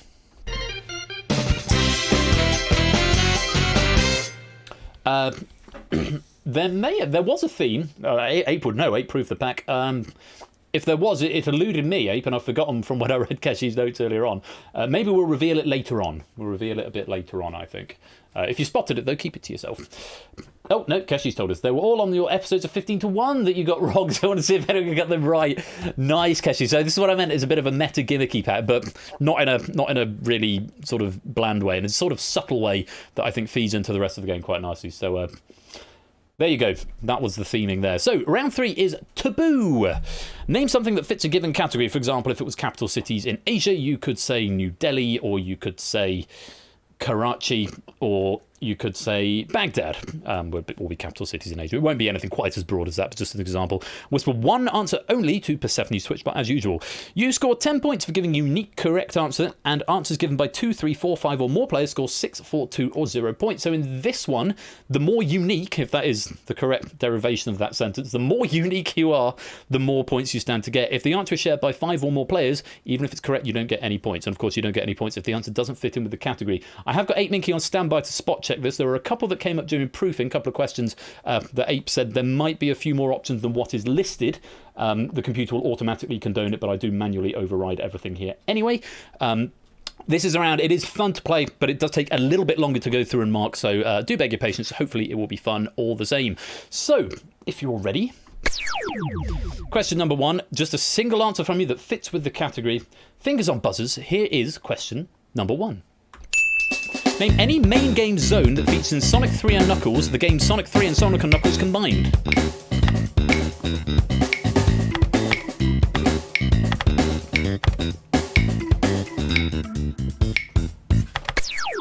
Hodders, Jay Turner and Necrogram are not quite getting an answer in time.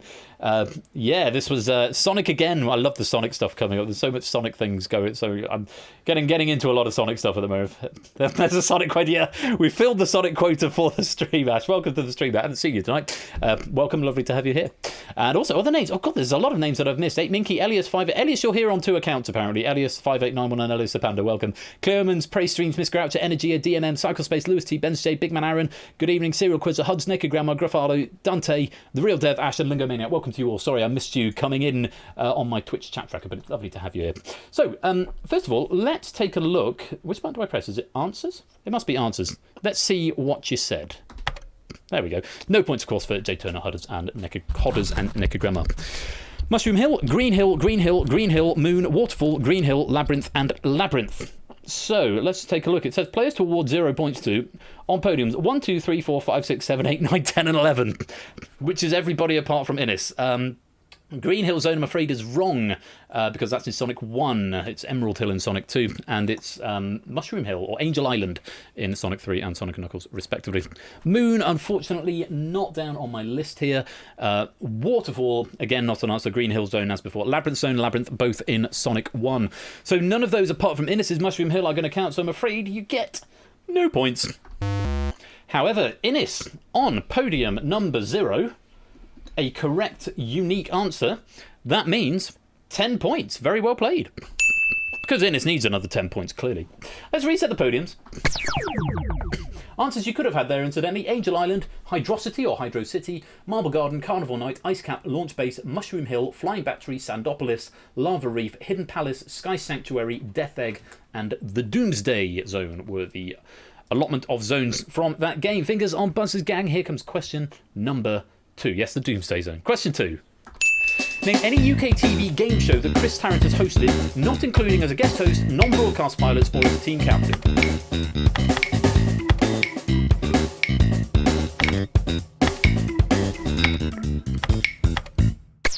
hard agree only.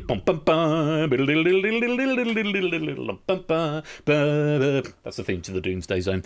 Hodders and Necrograndma not proffering an answer to this one, so no points for them. Let's see what everybody else said. The Colour of Money. Who Wants to Be a Millionaire? It's Not What You Know. Lose a Million. It's Not What You Know. It's Not What You Know. Who Wants to Be a Millionaire? I'll condone that as Who Wants to Be a Millionaire. It's Not What You Know. The Colour of Money and Colour of Money. It's always the way. The most obvious answer never seems to be a burnout. So computer's telling me 5, 7, 9, 11 are wrong. 5 and 9 obviously no answer. 7 and 11. Colour of Money. The Colour of Money. Natter, that's absolutely fine. I will take you off the list. There we go. And Who Wants to Be a Millionaire? I can recognise that, and the shorthand for the typing all going to be fine. Unfortunately, podiums 5 and 9, no points. You already got no points, but we'll do it again. Now, this is where it gets interesting. Who has said the colour of money? Podium 0, 10 and 11. 0, 10 and 11. I think it's just the three of you. I'm just going to double check this one. Yes, podiums 0, 10 and 11, all saying the colour of money. Shared or split, shared 3 ways. That is going to be 4 points each. Very well done. So I have to be careful and end up having to correct things afterwards. Now, It's Not What You Know. Podiums 2, 4, 6 and 8. 2, 4, 6, 8. Shared 4 ways. Very well done. That's going to be 2 points. The reason this takes so long is because I'm double checking, because I'm always panicky. I'm going to accidentally over condone or under condone.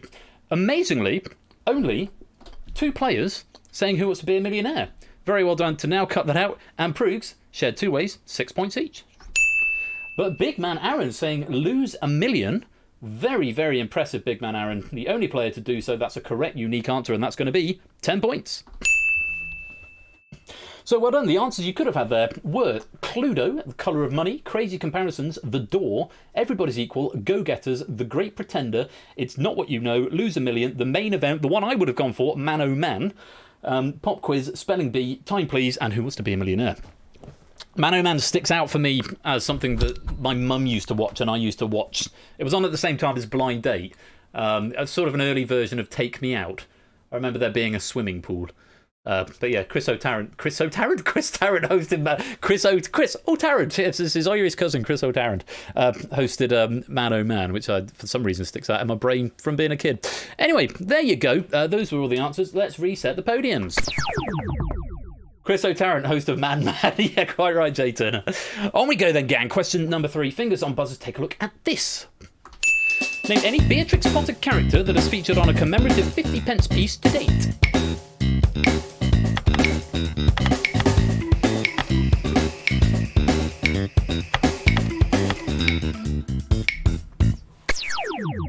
Just Necker Grandma sitting this one out. No points for you, Necker Grandma. And let's see what everyone else said.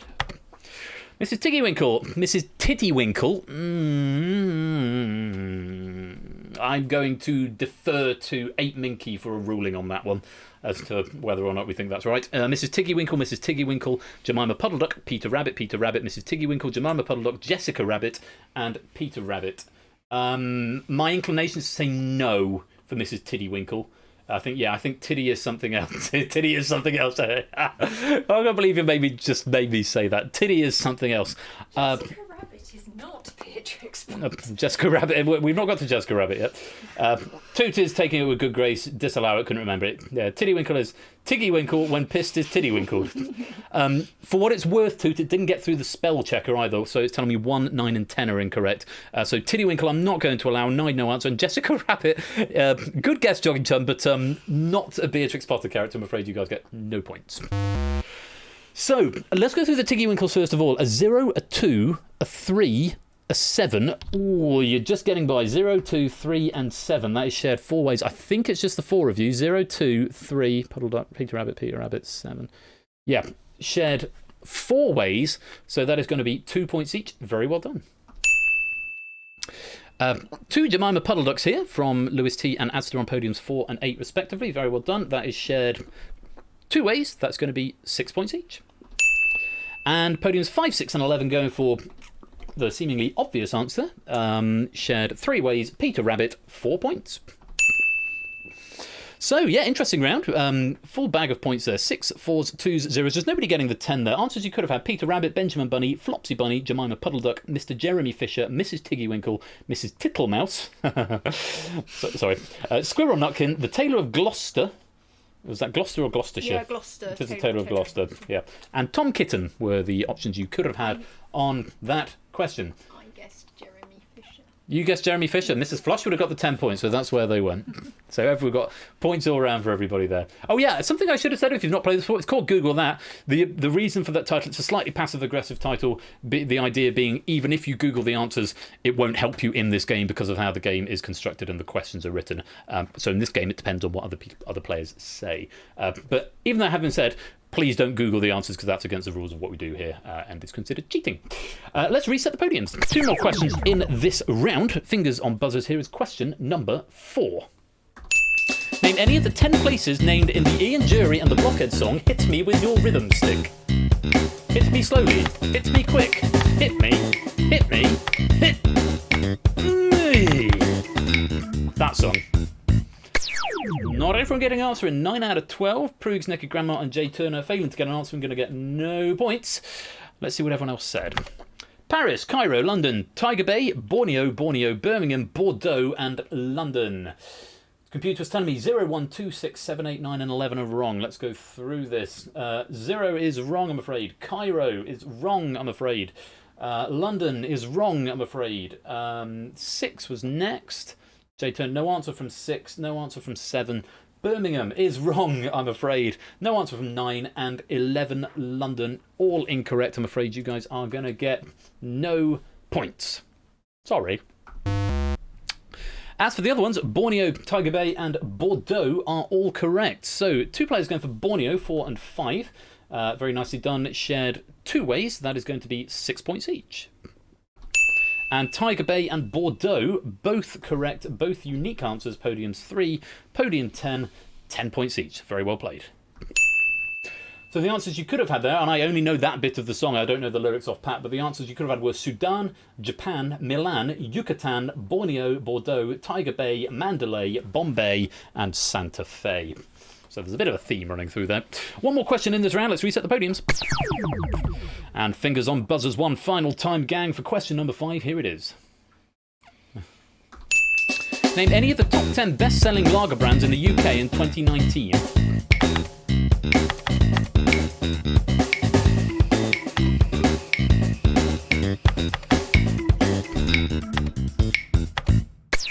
To a point, energy of this pack, it is quite British centric. It was pointed out to me in proofing by Ape. I probably should have mentioned that at the beginning. We do try and get a variety, but with variety of writers there comes a variety of question pitching. But this one, it was quite British angle. We are aware. So I'm sorry you're feeling left out, but hopefully you're enjoying the colours all the same, and maybe learning some new stuff. I always enjoy the colours. Naked Grandma, I'm not getting an answer in on that one, but everyone else did. Let's see what they said. Carlsberg, Heineken, Budweiser, Tennent's, Heineken, Boddington's, Carling, Stella Artois, Corona, Budweiser, and Carling. Computer telling me 3, 5, and 9 are wrong. Tennent's, Boddington's, and Naked Grandma. Tennent's is a super lager drunk only by people who like drinking super Tennent's with like 8% lager. I worked in an off license for a bit. And there was a guy who used to come in at 10 o'clock every morning. He was about 6'7", and he always had 2 cans of super Tennent's at 10:15 every morning. I didn't ask questions. But yeah, that's the only thing I know about Super Tens. Never drank it myself. Boddington's, I believe, is an ale rather than a lager or a bitter, so wouldn't classify as a lager. And no one's from Naked Grandma. So Big Man Aaron, Hodders, and Naked Grandma, I'm afraid, no points. So aftershave coloured with Ronseal is 4th. Well, let's have a look. Everyone else was correct, so let's see what you've all said. Starting with Innes saying Carlsberg. Carling and Carlsberg was number 10 on the list. I'm assuming these are in reverse order from most popular to least popular, so that is correct, Innes. Very, very well played, and I believe you're the only person to say it. So Innes is going to get another 10 points. Well played. 2 players saying Heineken. Yes, Toot and Lewis, the only 2 players saying Heineken. Podium 1 and podium 4. Any other pairs of answers? Budweisers. There were 2 Budweisers. 2 and 10. Yes, just a 2. 2 and 10. also going to get 6 points. And Carling, 2 players saying Carling as well on 6 and 11. 6 and 11. 2 Carlings, 2 Budweisers, 2 Heinekens. Well done to you 6. 6 points each. And finally, Stella Artois and Corona going for the topical beer, I suppose. Both correct, both unique, 10 points each. So, answers that you could have had there, the top 10 answers. Foster's, Ali Law was a correct answer. Stella Artois, I'm assuming this is in order, Kesh, you may be able to confirm this. Stella Artois, number 1, Budweiser, number 2, then Foster's, Carling, Corona, San Miguel, Peroni, Kronenberg 1664, Heineken, and Carlsberg. Of those, my go-to out of all of those would probably be... It used to be Kronenberg, it'd probably be Peroni nowadays. Peroni or Kronenberg. Probably Peroni, then Kronenberg, then San Miguel, and then Carling if there were no other options. So that is the end of round number 3. Those are the scores. Lot of interesting scores happening there. Let's see what it's done to the leaderboards as we reset the podiums and look at the scores at the end of round number 3.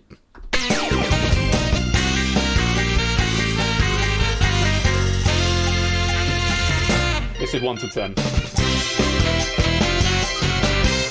So it's all changed again. Big man Aaron finds himself back on the top, but still trailing to pole position. Innes on 72. Big man Aaron is gliding overall up with 50. 2 steps to 4th with 44. Matt the ref now down to 41. Lewis up to 41 rather. Lewis T's on 40. Hodders on 28. Prug's on 27. Astor 25. Jay Turner 21. Jogging Chum 20. Natter's on 14. And Necker Grandma is on 5. This next round, though, is the biggie. The last time we played this game, I seem to recall nobody got any points in this round. And there's a lot that can happen, and it's a really, really good one this week, I think. Let's go to round number 4.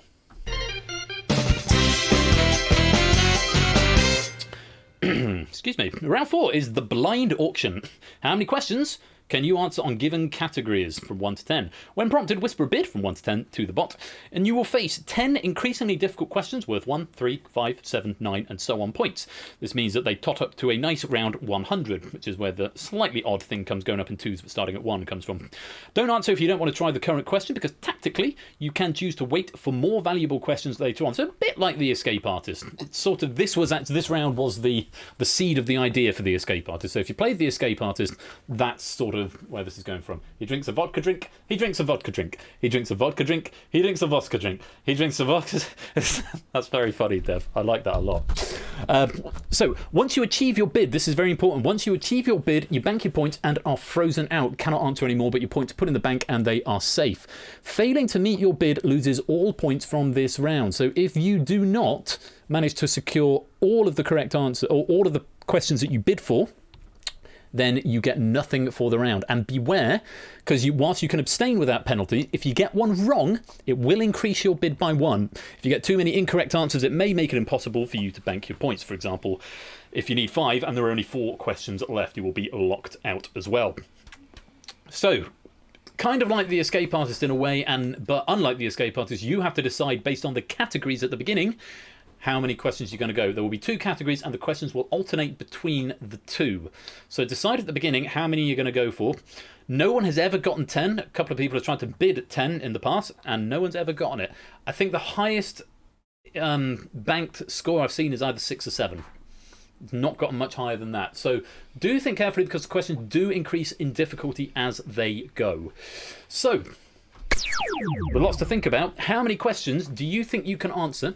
And remember, if you bid low at the beginning and then think you're doing really well, tactically you can throw a question to give yourself an extra pip, but it's always a risky strategy because you've got to sort of get out TM before the end of the question run. So 10 questions in the round, potentially 100 points up for grabs. How many are you going to bid for on the categories of IQ and QI?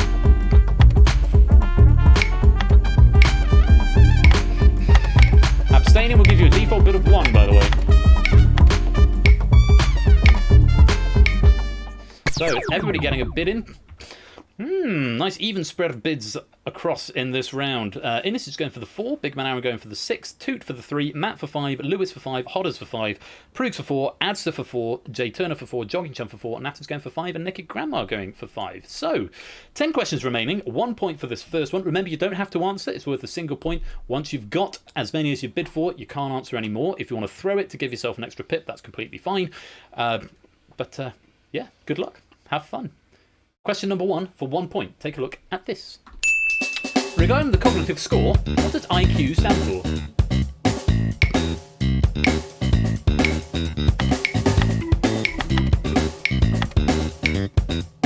Higher bidders might want to think about getting as many points under their belt as they can, getting rid of as many pips as they can.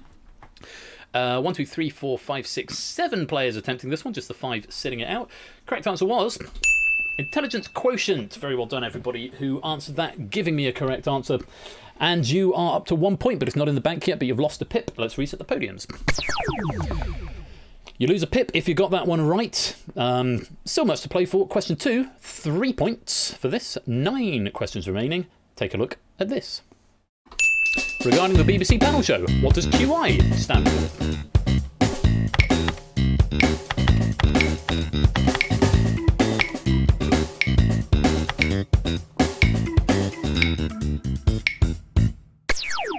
All but 2 answering this one, 10 out of 12. Let's take a look. The correct answer was quite interesting. Matt, it's not quite intelligent, it's quite interesting. I'm afraid that's the wrong answer. You're going to get yourself an extra pip.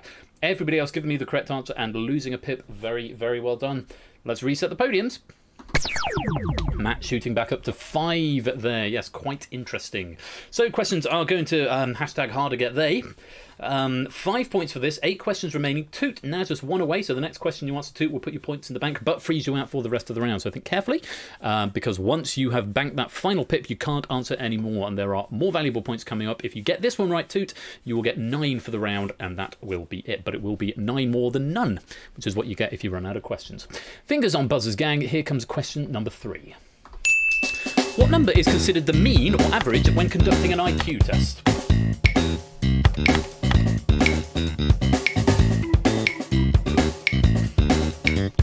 Anybody else going for this?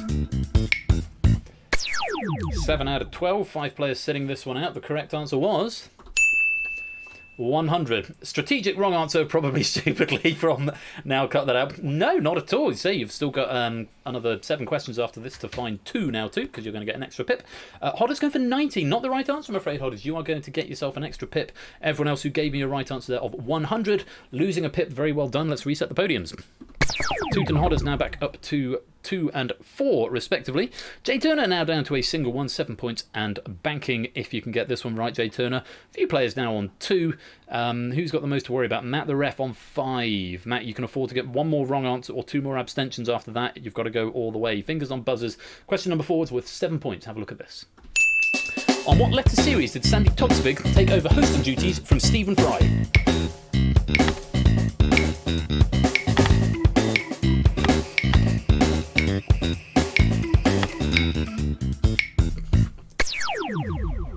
Half the pack attempting this one. 6 out of 12 players. Let's have a look and see what they said.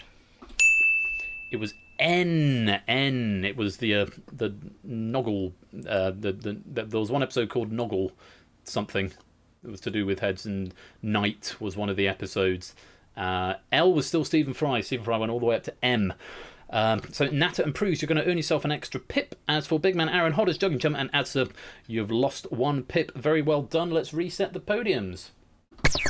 Start of the second half of the alphabet. Absolutely right, Ash. Yes, Stephen did... Stephen, I'm on first name terms with Stephen Fry, obvs. Yes, Stephen did halfway, so through to M, which of course is 13. So, question 5, they're getting a bit trickier now. 9 points for this, only 6 questions remaining. Matt, a wrong answer at this point would lock you out. Likewise, Natter, a wrong answer would lock you out. You can afford 1 more abstention. Adser and Jay Turner still just 1 question away from banking their points and getting out of the round. Fingers on buzzers, here is question number 5. We all know Mensa is the high IQ society, but what piece of furniture does the Latin word mensa mean in English?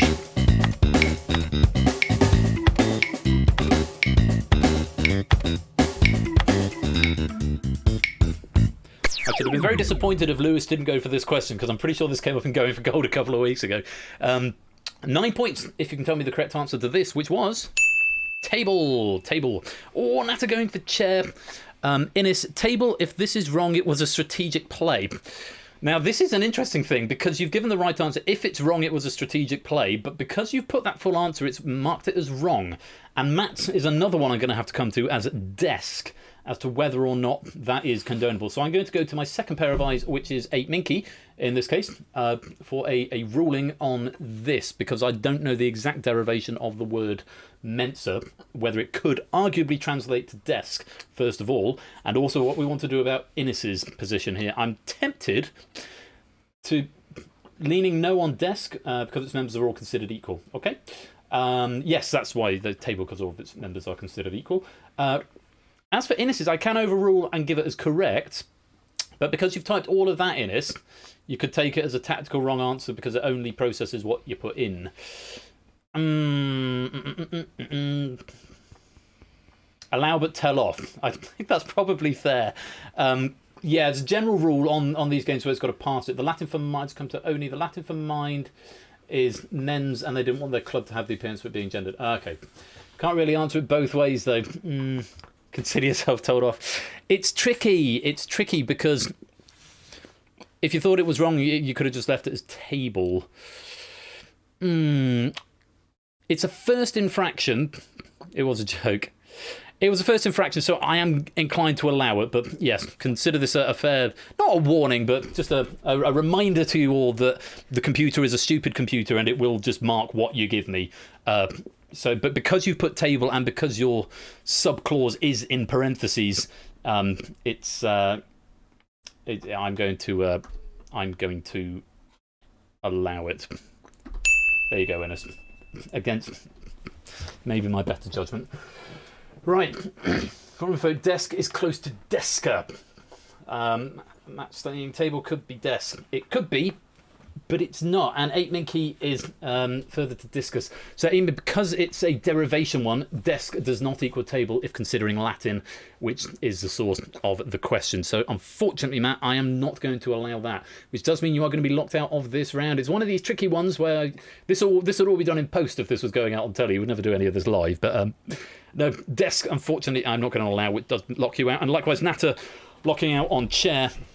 I'm afraid you are locked out. Let's reset the podiums. Before I do, though, Jay Turner becoming the first player to escape the round with 18 points. Those points going into the bank. Very well done, Jay Turner. No more questions to be answered. You can't answer any more questions in this round, but those points are safe. What's Briggs saying? It's a new question mark. Oh, well. Oh, well, indeed. There we go. I've pressed the magic button now. No going back. So, Innes, Toot, Adster.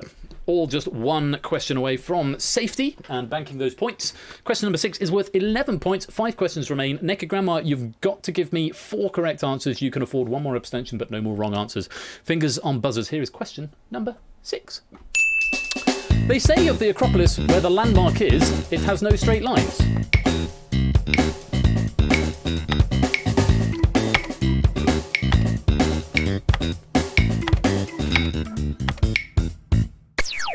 I love this question so much. That slightly caught me off guard because I read it as something different earlier on, and 8 Minky has obviously tweaked this question slightly because originally it was the quote, and I was just going to say the quote because I knew it was this question, and it slightly caught me off guard, but then I glanced at the answer, and the question does pass. They say of the Acropolis where this landmark is, it has no straight lines. 11 points if you got this. What was the correct answer?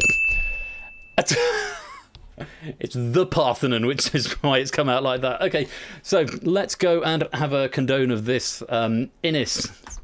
Yes, that's right, because it's the Parthenon or Parthenon, and Parthenon should have been down as an alternative answer, but we'll just have to do it the long way. 28 banking out there. Innes, very well done. Parthenon for big man Aaron. Still got 1 more question to go. Athens is not the right answer. Answer Coot. Landmark rather than city. Hondas, Parthenon, 5. Yes, not escaping yet. 1 more to go. Proogs, Parthenon, correct answer. 1 to go. Athens again, same error that Toot has made there, Adster. You're going to get an extra pip for that. That is not the right answer. It is not a landmark. It is a city. Jogging Chum, Parthenon, Yes, absolutely right. One more question to go. And beats me from Necrogrammar, not the right answer. So, Toot and Asta, you're going to earn an extra pip. And Necrogrammar, unfortunately, there is no way to answer as many questions as you need. So you are going to be locked out. Innes, though, banking those 28 points, making a nice round even 100. Let's reset the podiums. So, Lewis, Toot and Adster need 2 out of the remaining 4, which means you can all afford to get at least 1 wrong. Big Man Aaron, Hodders, Proogs and Jogging Chum just needing 1 of the next 4. 13 points for question number 7. Take a look at this. Another high IQ society for those in the 99.9th percentile have the initials TNS, which stand for what?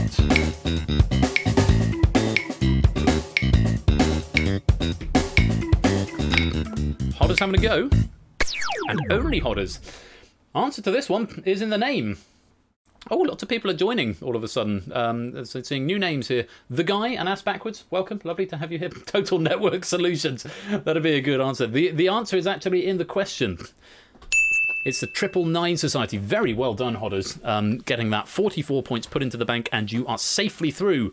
Well, you're through to the next round anyway. There's no eliminations here, but you're through with those points in the bank. No more questions in this round, but you are safe. Let's reset the podiums. Right, Toot and Adster. And Lewis, you can't afford a wrong answer. You can afford 1 more abstention. Big Man Aaron, Proogs, Jogging Chum, you can still get 1 wrong and bank your points, potentially. Fingers on buzzers. Question number 8 is worth 15 points. Take a look at this. Which comedian born in Bath, Somerset, has often worn anime t-shirts on the show, including Naruto and Dragon Ball Z? Jogging Chum's in. Lewis T is in. Big clue for you there is Bath, Somerset, I think. Just 2 players attempting this one. The correct answer was Bill Bailey. Very well done, Jogging Chum. Yes, he's a West Country guy. 36 points, Jogging Chum, going into the bank. Very well played. Lewis, he gave for Russell Howard. To my knowledge, I don't think Russell Howard has ever been on QI. My boss went to school with him, hasn't he? My wife's boss went to school with Bill Bailey. His real name is Mark, for what it's worth. Bill Bailey on QI wearing a Naruto shirt on Dave, quite possibly on Dave, Drew, Dave, Tom. Welcome to the stream. Oh no, you've been here a while. Your name's way up. I must have just missed you. There you are. You're all the way up there on 42. Welcome, Drew, Dave, Tom. Nice to see you. Lewis T, you're going to earn an extra pip, and that does mean, because you're wrong, I think that means it's mathematically impossible for you to escape. Bad luck. Yes, Lewis T locking out with no points there. So, with 2 questions remaining, 17 points and 19 points respectively. Toot and Asda need both of them. Big Man Aaron and Proogs need either of them. Can't afford a wrong answer, but can afford to abstain on this one. Good luck to you 4. Here is question number 9. The effect of raw IQ scores rising by an average of 3 points per decade since the earliest 20th century is given what name? Toots in. Actually, you need to give an answer. And there it is. Proogs and Big Man Aaron are going to wait for question number 10 and hope for the best. Correct answer is... it's the Flynn effect. Oh, the bell curve and Mensa both incorrect. David J. Bodicum. I know. I'm sure you do, David Bodicum. Mensa and the bell curve both incorrect, I'm afraid. So that does mean you're not going to be able to escape. Wrong game, Ben. You're not going to be able to bank. Also wrong game, Ben. Let's reset the podiums. So, Big Man Aaron and Proogs, it comes down to question number 10. 19 points if you can give me the right answer to this one. And remember, harder get they. This is your last chance to bank those points. Here's question 10. The second interactive QI DVD was named after another BBC entertainment show, but with 1 letter changed. It was called Strictly Come What? Proogs is having a go. Big Man Aaron? Oh, just in the nick of time. The nick of time. 1 letter changed. See what happens. The correct answer is... Samster's got it. It's Duncing. Big Man Aaron over danking. Good a guess as any if you only got you got a 1 in 7 chance, I suppose, of getting it right if you know it's dancing. Strictly Come Danking. That's the German version. Proogs absolutely smashing it out of the park. Strictly Come Dancing. Yay, and putting 45 points into the bank. Very, very well done there, Proogs. Big Man Aaron, I'm so sorry. So close. So close, but alas, not to be. That is the end of round 4. Let's check out the scores. Always a blue whale, quite right, Cleo.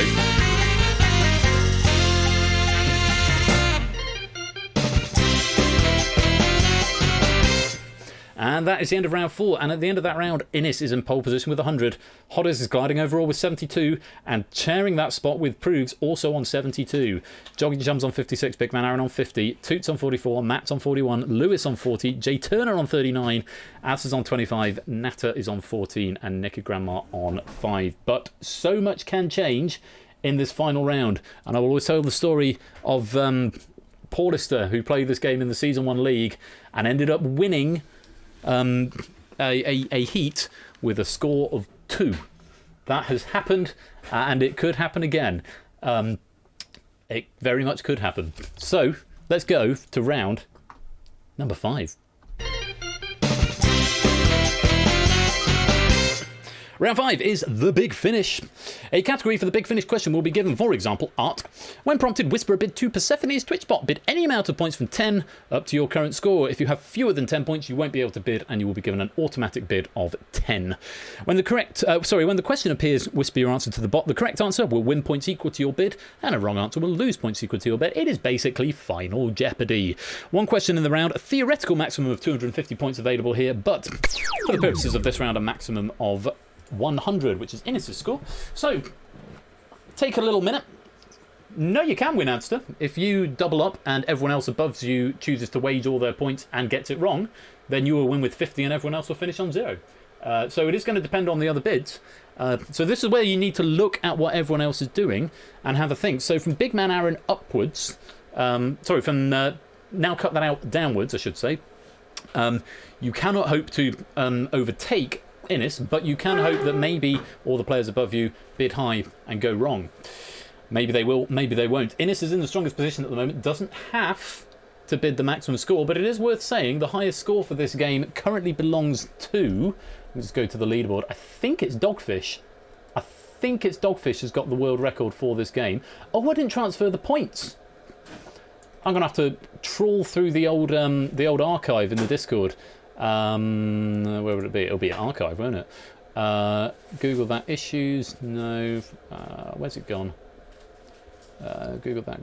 Leaderboards. That's where it'll be. So I didn't transfer the points when I moved everything online, but the highest score for Google that is 188, and it does indeed belong to Dogfish from heat number 11 of the Season 1 League. Samster actually won the final with 161, but Dogfish has the highest individual score. So Innes does stand to get the highest score, and this is not logged anywhere anymore. It's purely for bragging rights, but if it's something you want to think about doing, Innes, something worth bearing in mind. We haven't broken 200 points yet. 188 is the highest, and that belongs to Dogfish, who's not in the game tonight.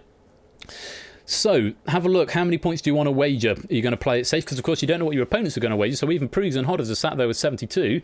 If they bid, for example, 28 and get it right, they'll tie up with Innes, or 29 and go one over. But they've got to think, well, what's Innes going to bid? So many things to consider, and it's all good fun.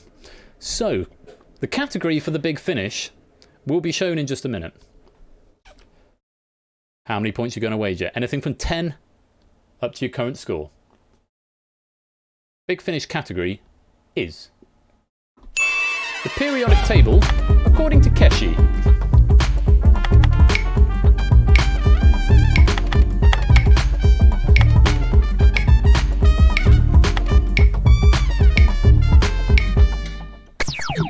And of course we won't find out what you've bid until later on, which makes it far more exciting. So, according to Keshi, the periodic table according to Keshi. Best of luck to you all. I'm pretty sure the answer to this one is quite short, whatever it is. Here is the final question of the game. My username, Keshihead, can be broken down into the following letters: K, E, S, H, I, H, E, A, D. Which of these is not a chemical symbol?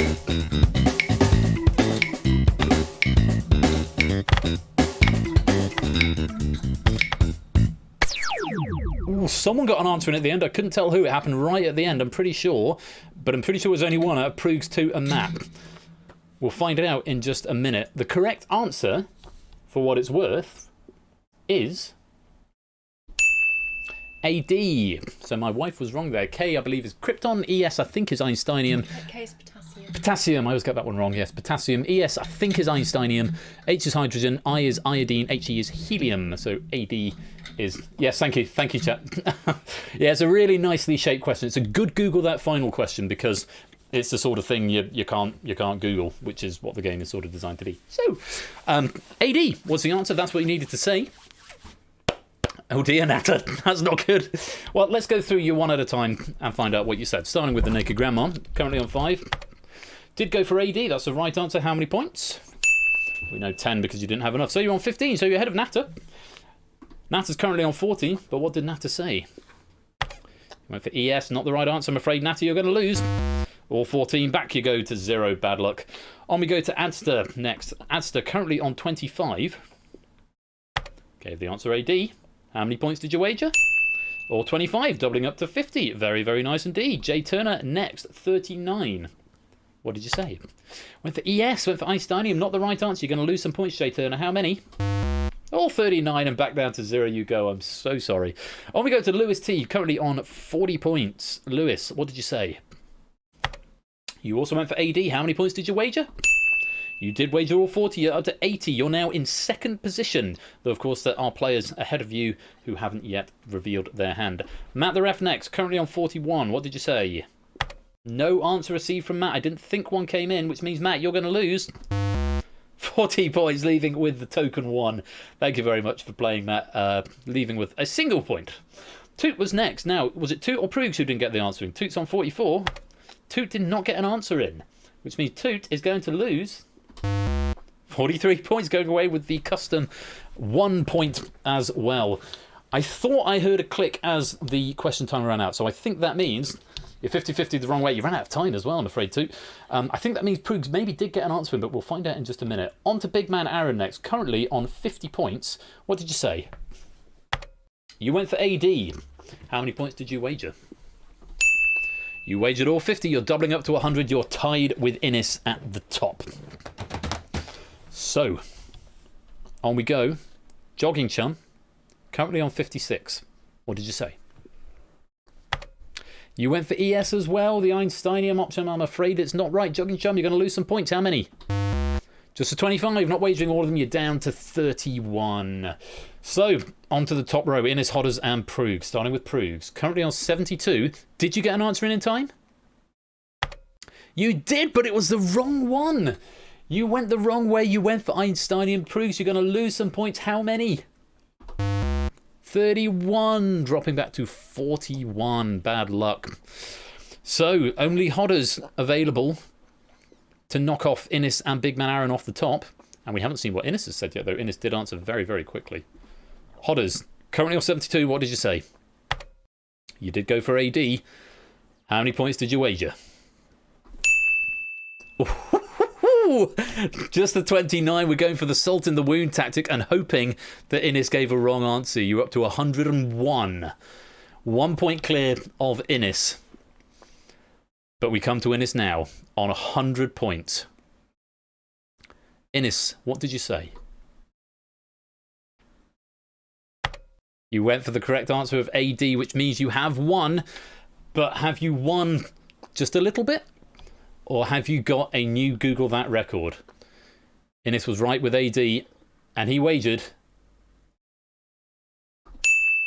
45 points. 45. So it's a win, but it's not a record-breaking win this time. Innis choosing to play it safe. And so the 188 goes unbeaten by Dogfish. Just a little interesting statistic to point out here. Oh, no, it's not. I thought it was the same as something else, but Ash got 152 and then David beat him by 153. I thought it was in a similar sort of ballpark, but no, 145, though, is a very respectable and commendable score, so very, very well done. And the winner of Google That this week is Innis C.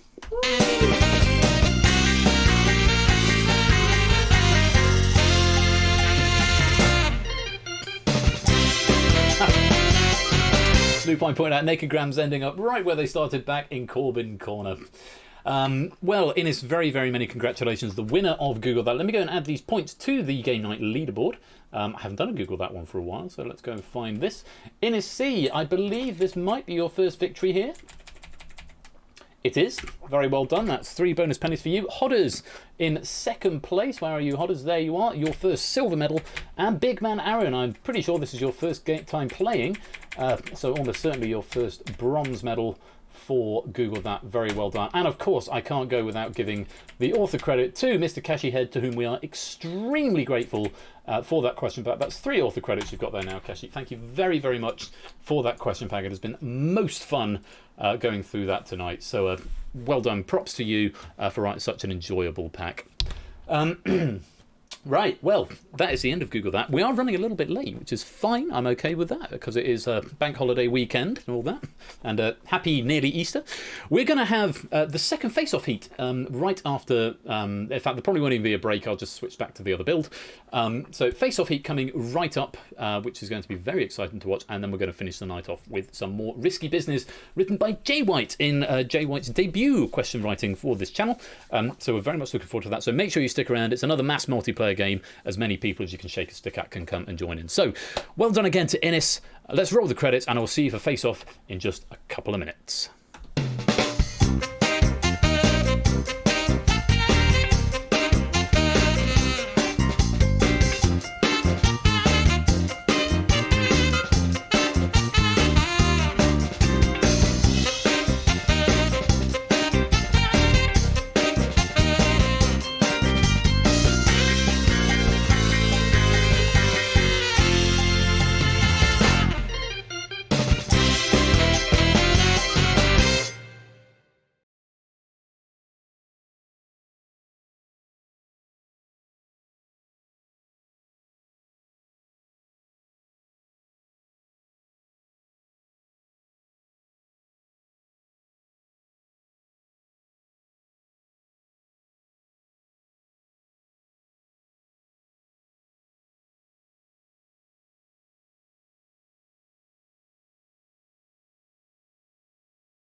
Actually, I've just remembered, folks everywhere, that I was told I needed to go and check back through the question chat, and I've got a new updated list of questions that have come through from Panda. So I do actually just need to update that. So I will just put some music on briefly while I just update this to make sure we're all up to date and hunky-dory. So sit tight and I'll be back in a few.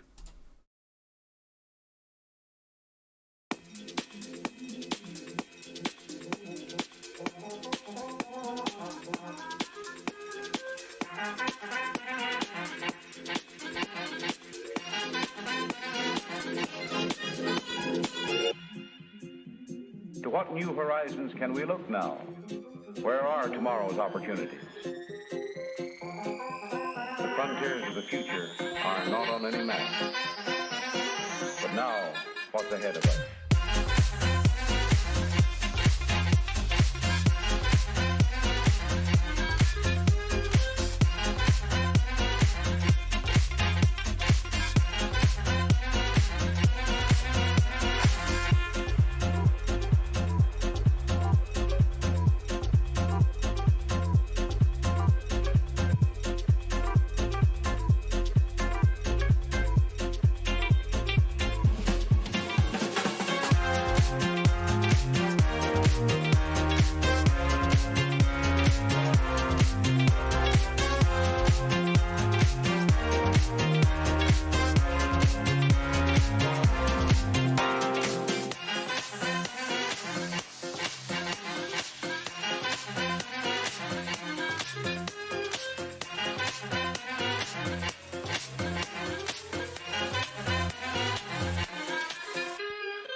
what new horizons can we look now?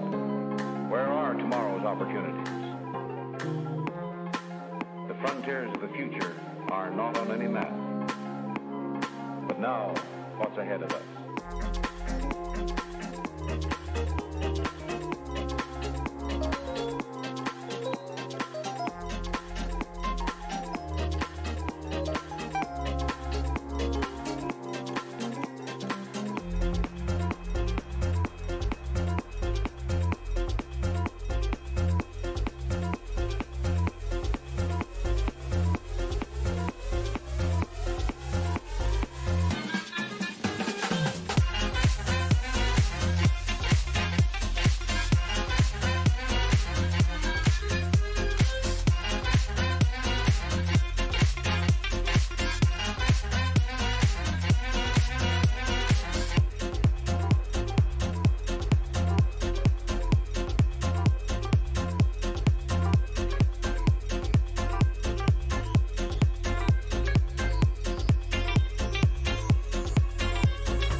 Welcome back to game night, where it's our second face-off heat. Apologies, that took slightly longer than I thought.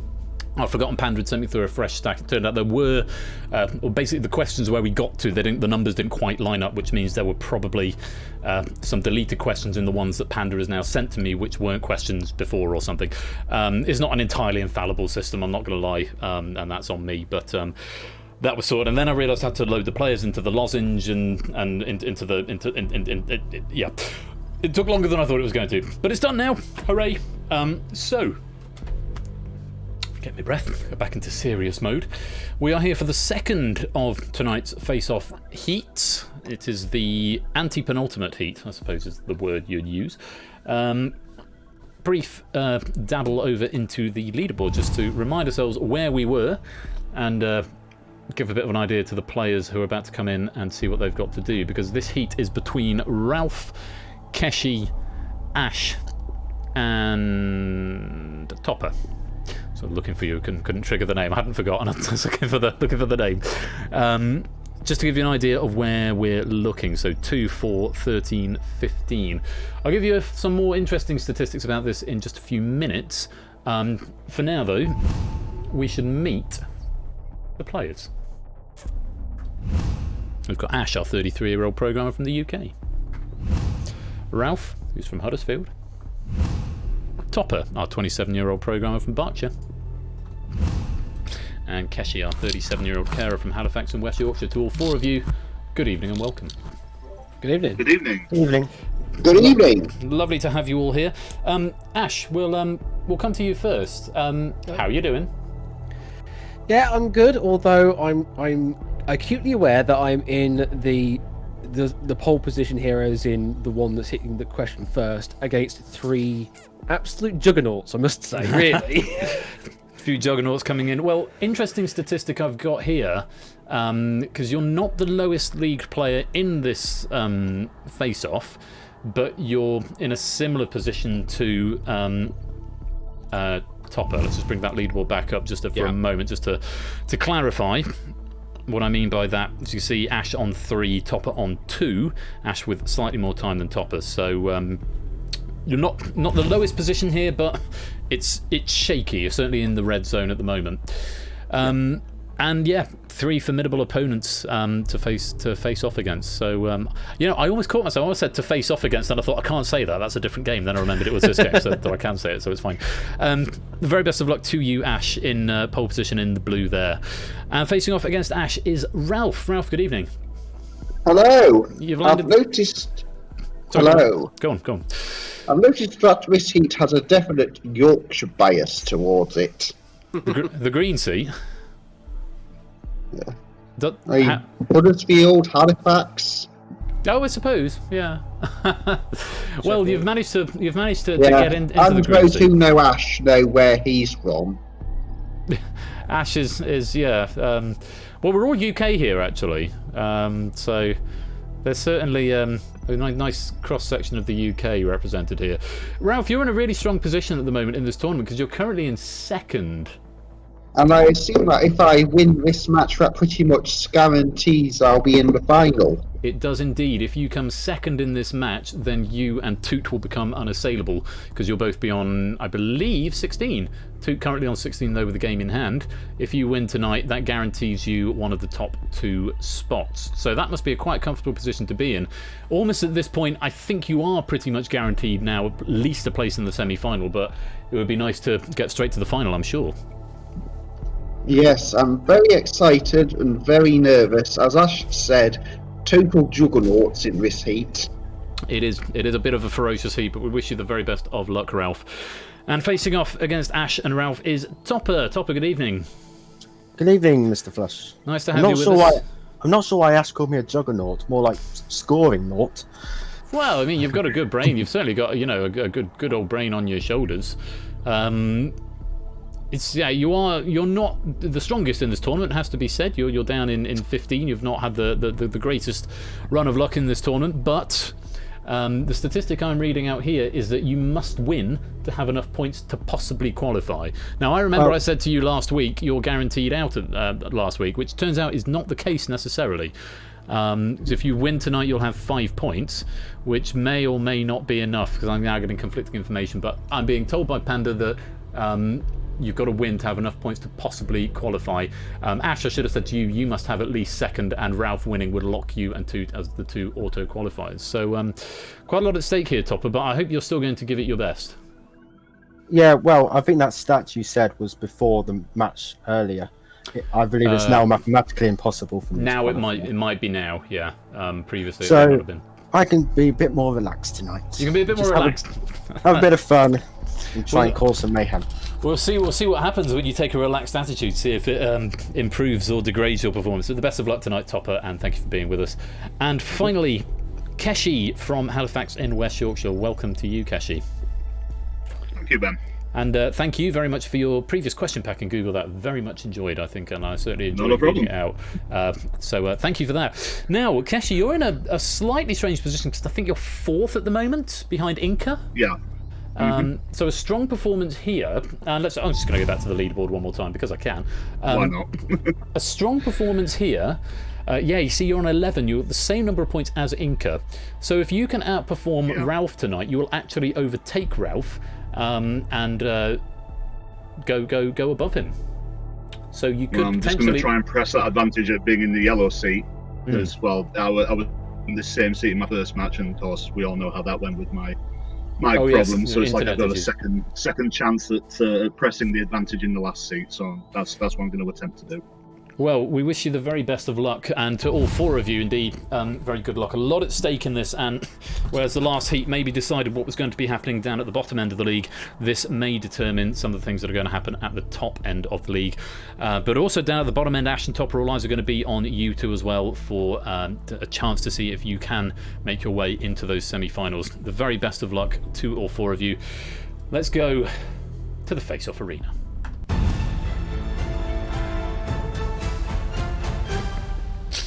Right, you all know the drill. You've all been here at least 4 times before, and for some of you this could be, in fact for all of you it is your last heat. For some of you it could be your last appearance in the tournament. Wishing you all the very, very best of luck. Ash, you're in the blue podium, which means you are going to be starting us off. Excuse me, you've all got 60 seconds on your clocks, and Ash, your time starts. Now, Ash, George Thomas and Selwyn Lloyd were predecessors of Betty Boothroyd in which parliamentary post? Speaker of the House. Correct. Ralph, which country shares borders with Belize, Guatemala and the United States? Mexico. Correct. Topper, on which Scottish island are the Cuillin Hills? Islay or Skye? Correct. Keshi, what bee is a name commonly given to the condition whereby the face turns red owing to embarrassment? Flushing. Correct. Ash, if ships are registered abroad in order to avoid taxes and regulations, they are said to fly a flag of what? Pass. Convenience. In which English county is the Romney, Hythe and Dymchurch Railway? Pass. Kent. On which day in December do swimmers compete for the Peter Pan Cup in Hyde Park in London? 5th? No, it's Christmas Day, the 25th. Oh, the cool. 2 US states that begin with the letter V are Vermont and which other? Virginia. Correct. Ralph, William Gladstone was the 19th century British Prime Minister who represented which Whigs. party? No, it's the Liberals. I don't know if the Whigs and the Liberals are the same thing. I'm going to get a fact check on that question because there's a part of my brain that is saying the Whigs and the Liberals are the same party. Can I get a check? And if I've stopped that clock unnecessarily, then I'm very sorry, but it's not going to have affected anything. They're not. Sorry, too. Sorry, thank you, too. Sorry for stopping that, Ralph. There's a part of my brain that is probably from a Jonathan Pye video, which is a really bad citation for this, but when he talks about the Whigs, he says they're the Liberals. Gladstone, deaf and Liberal. Okay. Thank you for the clarification. I'm very grateful to you on that too. Apologies for stopping the game there. I just wanted to not mark a question wrong if it was right. But that question was wrong, Ralph, so your time is going to continue as it was now. I think I stopped it before you lost any more time on the next question. So, time is going to continue. Now, what C is a product in a cream or liquid form that is used in... no, it's concealer. Pluto, Muttley and Spike are all cartoon examples of what kind of animal? Correct. Topper, in the acronym BARB, the body responsible for measuring UK television ratings, what does the letter A stand for? Pass. Audience. Lino is a common abbreviation for which floor covering? Pass. Linoleum. According to the title of the 1993 film, Tom Hanks and Meg Ryan were sleepless in... Correct. Keshi, the 2001 album Gold, The Greatest Hits, was the last album by which... No, it's Steps. What T is a type of verb that takes a direct object? Transigent. Transitive. What character did Billy Piper play in the TV series Doctor Who? Ross Tyler. Correct. Ash, which actor played Dr. John Harvey Kellogg in the 1994 film The Road to West? Anthony Hopkins. Which French word meaning cut has come to refer to a 2-car door with a sloping roof? Cabriolet? As coupe. What A is the term for the equipment on which gymnasts perform their exercises? Oh, God, pass. Apparatus. How many players are there on a rounders team? 9. Correct. Ralph, who painted the Great Wave of Kanagawa? Hokusai. Correct. Topper, the usual translation of the Latin phrase caveat emptor is let the buyer what is beware.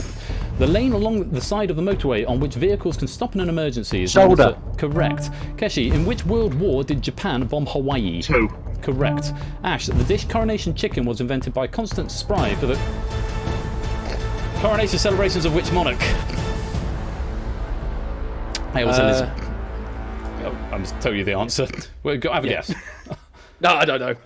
Elizabeth II. It was Elizabeth II.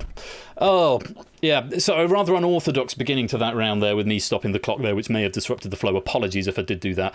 But I don't think that's made any major changes to the result there. Ash, a bit of a slippery spiral there, and unfortunately that is out of the heat and out of the tournament. Oh, I forgot my own advice. I panicked after the first question because it took me forever to get Speaker of the House out, and I suddenly skyrocketed in my heart rate, and that's where I lost my cool. So I forgot my own advice for the last game, which actually got me somewhere. Well, there's something sort of full circle-ish about that, I suppose. Yeah. But hey, you know what? You've been an absolutely splendid contestant in this tournament. It's been wonderful to have you here, and lovely to see you on the other side of the table as well, so to speak. I hope you've enjoyed it as well. Oh, definitely, yeah. And we'll keep you out, of course, for the rest of appearances in the rest of the evening, and hopefully in a future tournament as well. Mm-hmm. Well, for now, Ash, it's been lovely having you, but it is goodbye, and we'll speak to you again. Catch you later. Have good luck, everybody else. Thanks, Ash. Well played. Cheers, Ash. And so Ralph, Topper, and Keshi go through to round 2. Topper, 28.89 seconds. 0.06 of a second between Ralph and Keshi here. And this is really interesting, the amount of time being so close between the two of you. But that stop on Ralph, I am convinced that I pressed the emergency stop button fast enough that such that no more time was let away there. But those are the times... Yeah, you took swift action there. I think I did. I said wrong and then hit the button. So maybe you could make the argument that there was a difference, but it's very difficult to qualify without actually looking at the VOD. So I am inclined to let it stand for the time being and see what happens moving forward if you're both happy with that decision. I'm okay with it. Okie dokie. Let's go on to round number 2 then.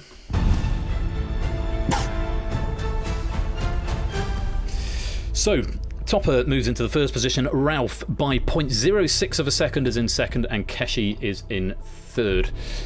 And thank you for the vote of confidence there, and it's a reasonable thing to stop and clarify it. It's just one of those things. It's just a part of my brain that sort of second guessed myself, and I think it would have been really bad if actually the Whigs and the Liberals could have been interchangeable. But I'm going to move on from it because we're into round 2. Topper, you're still here. Got another point. So this is what round 2 is like. You must have been here before at least once. I miss it. You miss it. Well, so much.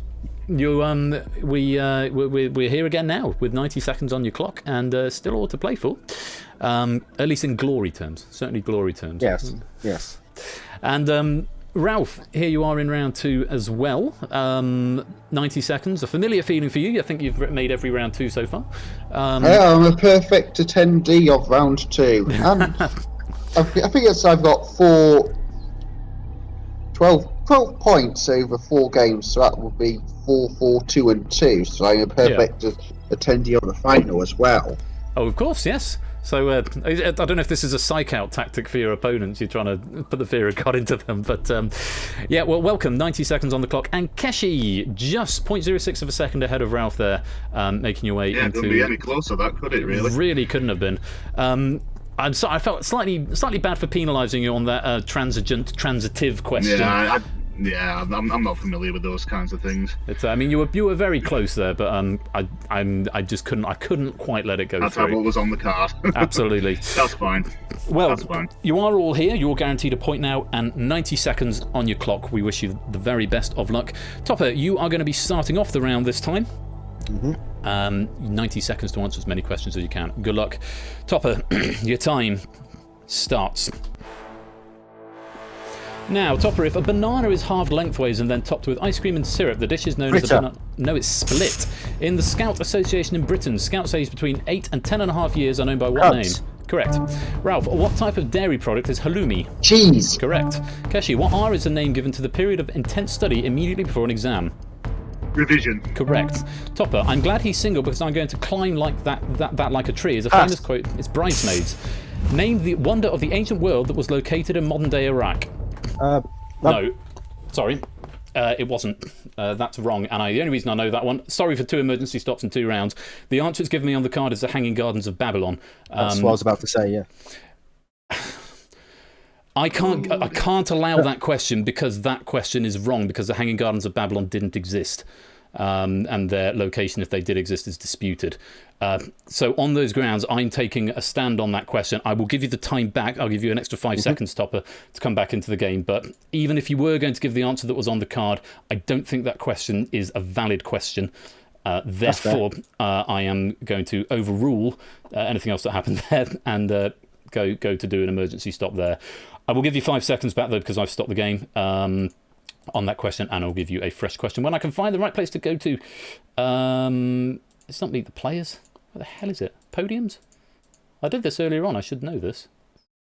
Central Control? Podiums? Timer control. There we go. Let's stick another 5 seconds back on there. Sorry, I'm panicking a little bit because I'm looking at stuff and I've had to do 2 emergency stops. You know I don't like doing emergency stops, so I'm grateful for your patience on this. Topper, you're going to get a fresh question and your time will continue. Now, which punctuation mark constitutes the lower part of a semicolon? Comma. Correct. Ralph, in September, which classic horse race is normally held at Doncaster? The St. Ledger. Correct. Keshi, in mathematics, the complex number I denotes the square root of which number? 1. No, it's negati. The flag of the United Kingdom combines the crosses of St. Andrew, St. Patrick, and which other saint?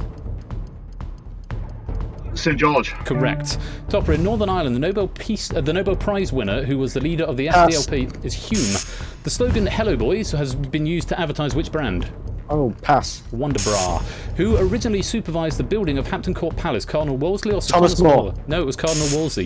A euphonium would normally be played in which ensemble? A string orchestra or a brass band? Correct. Ralph, Lake Superior lies on the border of the United States and which other country? Correct. Keshi, what A is the refuge granted to immigrants who are fleeing persecution? Correct. Topper, the headlands called North Foreland and South Foreland are on the coast of which county in southeast England? Kent. Correct. Ralph, what relation is Minnie Mouse to Mickey Mouse? Girlfriend or sister? Girlfriend. Correct. Keshi, a risque joke is said to be which colour? Blue. Correct. Topper, in which sport did Bernard Hopkins defeat Felix Trinidad in a unification? It's boxing. Which 3-letter word describes a batsman who has been dismissed in cricket? Out. Correct. Ralph, which entrepreneur sold Virgin Records to Thorn EMI in 1992? Richard Branson. Correct. Keshi, the volume of what is measured in gills? Solids or liquids? Liquids. Correct. Topper, in the United States, what G is the word for domestic food waste? Pass. Garbage. Which county includes the district councils of Charnwood and Blabbay? Kent. No, it's Leicestershire. Someone born on the 1st of February has which star sign? Aries. No, it's Aquarius. In Canada, the letters PQ denote which province? Pass. It's Quebec. What Q is the surname of the rock singer Susie who played the character Leather Tuscadero in the sitcom Happy Days? Pass. It's Quattro. Which government department has responsibility for prisons in England and Wales? The Home Office. Home Office, so it is. Yep. And again, I have to apologise if maybe the Hanging Gardens of Babylon threw you off your game, but I didn't. I can only apologise that question's come in because that question is, even if you were going to give that answer, the question wasn't valid in my opinion. So I couldn't allow it to fly, and I would have acted the same way had it been Ralph or Keshi. So obviously not a bias there. Oh, Topper, bit of a landslide there. I thought I gave a good fight at the beginning, but yeah, the spiral kicked in. Spiral is real. The spiral is real. Well, Topper, it is going to be the end of your tournament life here. You'll take another point to the leaderboard, but have you had a good time? Yeah, it's been fun, and thank you for holding the whole tournament. Ben, pleasure. Brilliant. I look Thank you very forward much. to season 2 of this if it happens. Fingers crossed. Yes, I'm sure it'll be back in some capacity moving forward. For now, though, Topper, it is goodbye. Thank you very much for playing, and we'll see you again. Thank you. Which means we have got Ralph and Keshi going into this evening's second final of the second match this evening. Ralph just slightly ahead with the double nice score. If no one's made that joke in the chat yet, then you're missing an opportunity there. 69-69 to Ralph, and Keshi slightly lower, 62.23. So Keshi will be starting. Let's go to the final round.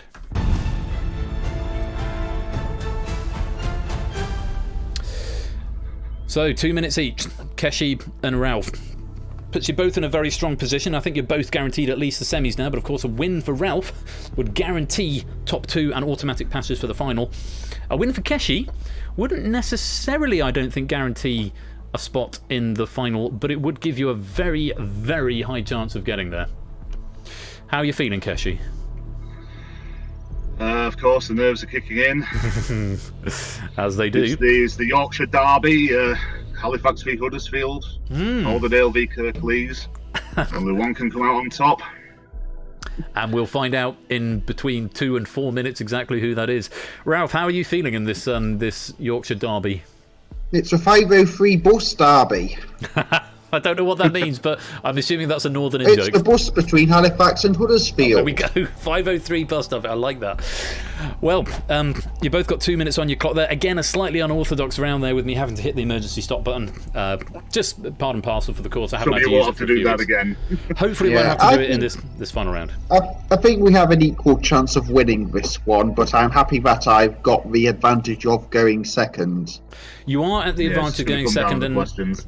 I mean, you've been very close on both games so far. I mean, say 0.06 in that first one, and then say barely 4 or 5 seconds in that second one, as far as I can see. So it's coming down to this, both of you. The very, very best of luck. Keshi, you are going to be starting as you had the least time in the last round. 120 seconds on your clock. Best of luck to both of you. And Keshi, your time starts. Now, Keshi, George Galloway and Mohammed Sarwar were elected as MPs for constituencies in which UK country? Correct. Ralph, which 2012 epic period film was set in 19th century France and based on Victor Hugo's... Les Miserables. Correct. Keshi, the game in which players must reveal a secret about themselves or perform a forfeit is called Truth or What? Yeah. Correct. Ralph, fin and mink are both species of which marine Whale. Correct. Keshi, the tourist attractions of which Swedish city include the House of Knights and the Royal Palace? Copenhagen. No, it's Stockholm. In which sport did Australian Jack Brabham participate professionally during the fifth? No, it's motor racing. Which country's flag is known as the 5-cross flag, as it consists of a large red cross and 4 smaller red crosses in each quadrant? Gibraltar. No, it's Georgia. Famous for Cyberpunk 2077 and The Witcher, the game developer CD Projekt is from... Correct. Ralph, what is 36 divided by 2? 18. Correct. Keshi, what sea is a name used for a roast of lamb where the ribs are partially scraped and bent into an upright circle? Don't know, pass. It's a crown roast. Which English national park includes the beauty spots of Arsgith Falls and Malham Cove? North York Moors. No, it's the Yorkshire Dales. The famous Parisian fashion designer born in 1952 is called Jean-Paul. Correct. Ralph, what sea is a form of entertainment taking its name from the shape of the area in which it is used? Circus. Correct. Keshi, in terms of area, which is the largest country in the British Commonwealth? Pass. Canada. A novel of little artistic merit which is written quickly with the sole aim of making money is known as a pot what? Pass. Boiler. In which European country is the town of Hilversum? Pass. The Netherlands. What 4-letter word meaning divine one in Italian can refer to a leading female singer? Pass. Diva. A colander is used in cooking for what purpose? Chopping or straining? Straining. Correct. Ralph, what is the name for the type of freezer that is low and wide and has a hinged lid rather than a door? Pass. It's a chest freezer. Songs for Swingin' Lovers was a 1956 album by which Elvis American... Presley. No, it's Frank Sinatra. What S is the name of a type of ring that is engraved with a small seal monogram or other personal design? Signet. Correct. Keshi, in which 1980 film did comedy did Goldie Hawn Private play? Benjamin. Correct. Ralph, what N is a small measure or quantity of alcoholic spirit and the Norse hero of a 1950s... Noggin. Correct. Keshi, which composer's Sixth Symphony is nicknamed Pathétique? Beethoven. Tchaikovsky. Which planet in our solar system has an orbit between Venus and Mars? Earth. Correct. Ralph, the fabric poplin is usually made mainly from which natural fibre? Pass. It's cotton. Katie Ledecky competes professionally in which sport? Tennis. No, it's swimming. According to the lyrics of the Australian song Waltzing Matilda, the jolly swagman is waiting for his what to boil? Pot. No, it's Billy. What would you be doing if you were pulling ropes attached to clappers? Sailing. No, bell ringing. In which English county is Hampton Court Palace? Surrey. Correct. Keshi, from which port in Sussex is there a regular ferry service to the French port of Dieppe? It's Newhaven. The city of York is located where the River Foss converges with which other river? Pass. It's the Ouse. In which country was the fashion designer Agnes B born? USA. No, it's France. The Battle of Worcester was a battle in which war? First World War. No, it's the English Civil War. In... Well, had to have a spiral at some point. Well played, Ralph. Those are some tough I had a questions. spiral too there. You did, yeah. There was a spiral. Keshi starting with the spiral, and then Ralph took over the spiral, and then Keshi just at the end there. There was some, in fairness to you guys, there were some really, really hard questions in that round through sheer chance. Oh, and the meme is broken because it's never I suppose it's not because it's never Tchaikovsky unless it is. I did manage to keep a straight face for most of that. It's never stroke always the blue whale. It's never stroke always the blue whale in Tchaikovsky. Imagine getting the North Yorkshire Dales, the Yorkshire Dales question, Keshi. I'd have said North York Moors as well. I think. He's yeah. I'm not from that part of the world. I thought it was an interesting one, but Keshi, you're gonna get. I've even been to Malham as well, and at school, and I could not remember for the life of me where it was. Well, that's how we go. That's the game of the game. Again, Yeah, that's how the questions went. That just did not fall right for me there. So I think I stumbled over a few. I stumbled over a few words, so apologies if I've thrown you off. I think the two emergency stops threw my game a little bit, and I just tripped over a couple of words. So apologies for that if I threw you off your game. But that is the end of the heats for both of you. Keshi, you're going to be getting another 2 points. We'll see where you are on the leaderboard in a minute. But for now, it's cheerio, and we will see you probably in the semi-finals in a couple of weeks. All right, thanks very much. Take care, mate. Again, well played, Ralph. Thank you very much. So, Ralph, for the third time in the heats, you are the champion. Congratulations.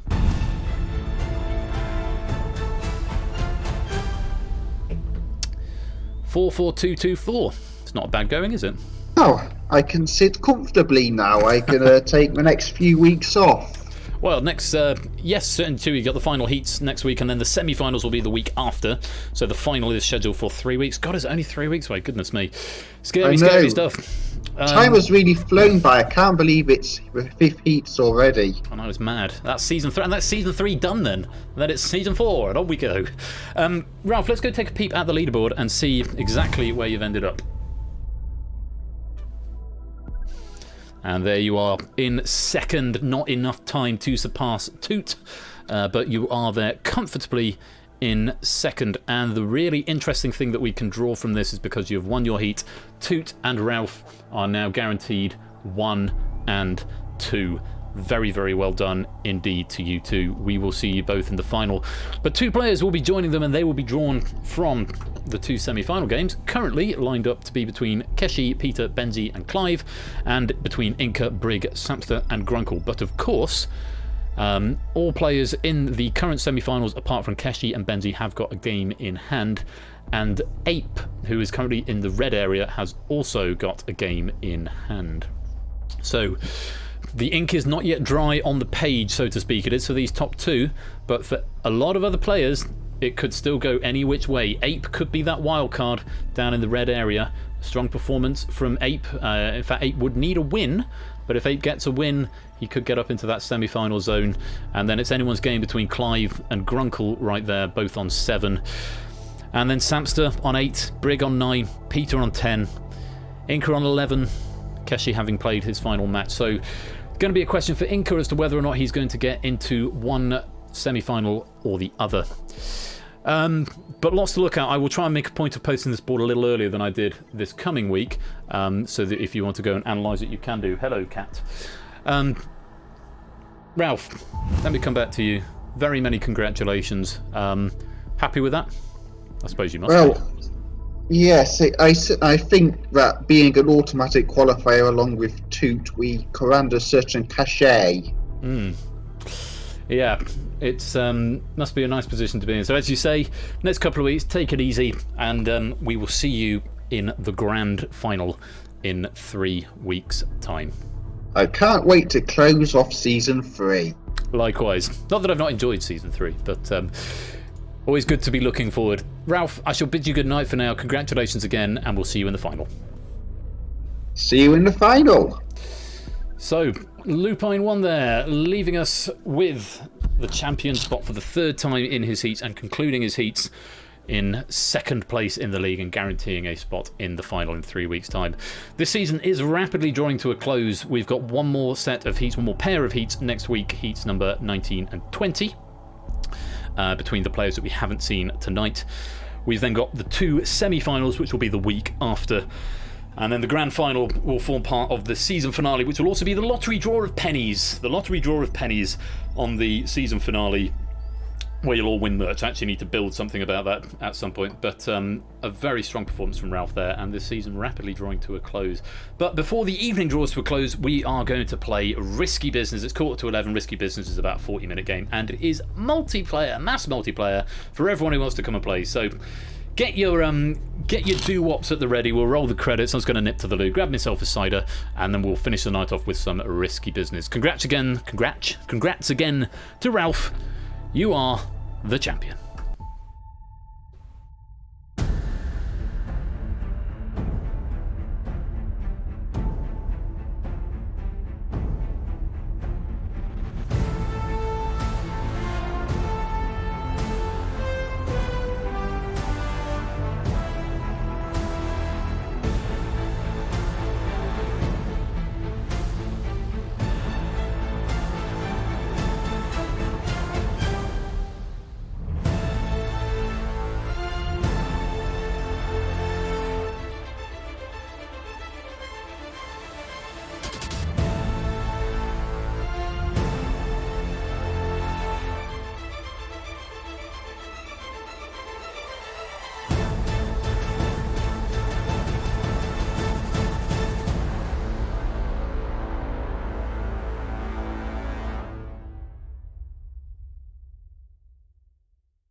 Yes, it's a good day for singing a song. Yes, it's a good day for moving along. Yes, it's a good day.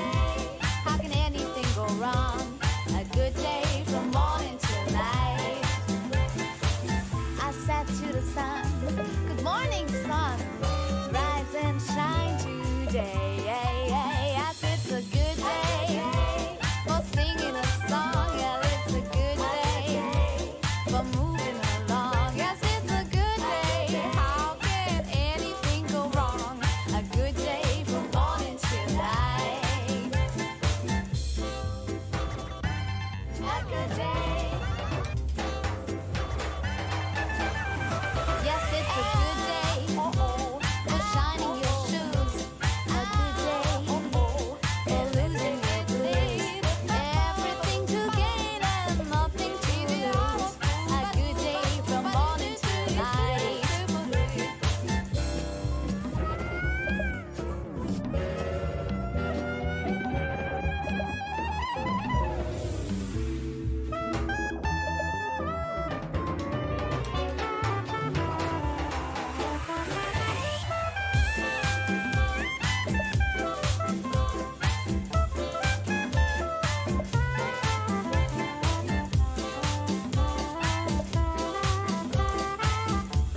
Welcome back, and it's time for Risky Business Emergency Do-Wop. Yeah, I mean, in terms of a time point of view, Risky Business is probably not necessary at the end of the night, because we're up to 3 hours as everything's run over. But I did feel that there'd been, obviously, face-off established league games and then a limited lobby game, and if you're haven't had a chance to play yet tonight, it seems a bit, and even the warm-up game was limited to 16, so yeah, it feels good to give everyone a shot to play. So we're grateful to Jay White for this question pack, a very, very thorough, I actually proved this one myself, very thoroughly researched question pack, really, really solidly backed up with some statistics in this. Looking forward to it very much. My feeling is it's slightly harder than maybe ones we've seen in the past, just slightly. You may or may not agree, but we'll find out very, very shortly. So if you want to play Risky Business tonight, make sure that you can whisper to Persephone's Twitch bot. It's just a single letter for the vast majority, if not all, of this game. Yeah, you need to come and join the lobby and type in the code. Pizza, nearly. PTZR. Come in. What? Don't give me null reference exception. What's that all about? I thought I'd updated the Twitch lib. Stop typing in the code. I thought I'd updated the Twitch lib. Apparently I haven't updated the Twitch lib. So I need to restart the build. I'm sure I updated the Twitch lib for this. Hang on. Originals issues. Oh, no, I haven't. My bad. It's still on the to-do list.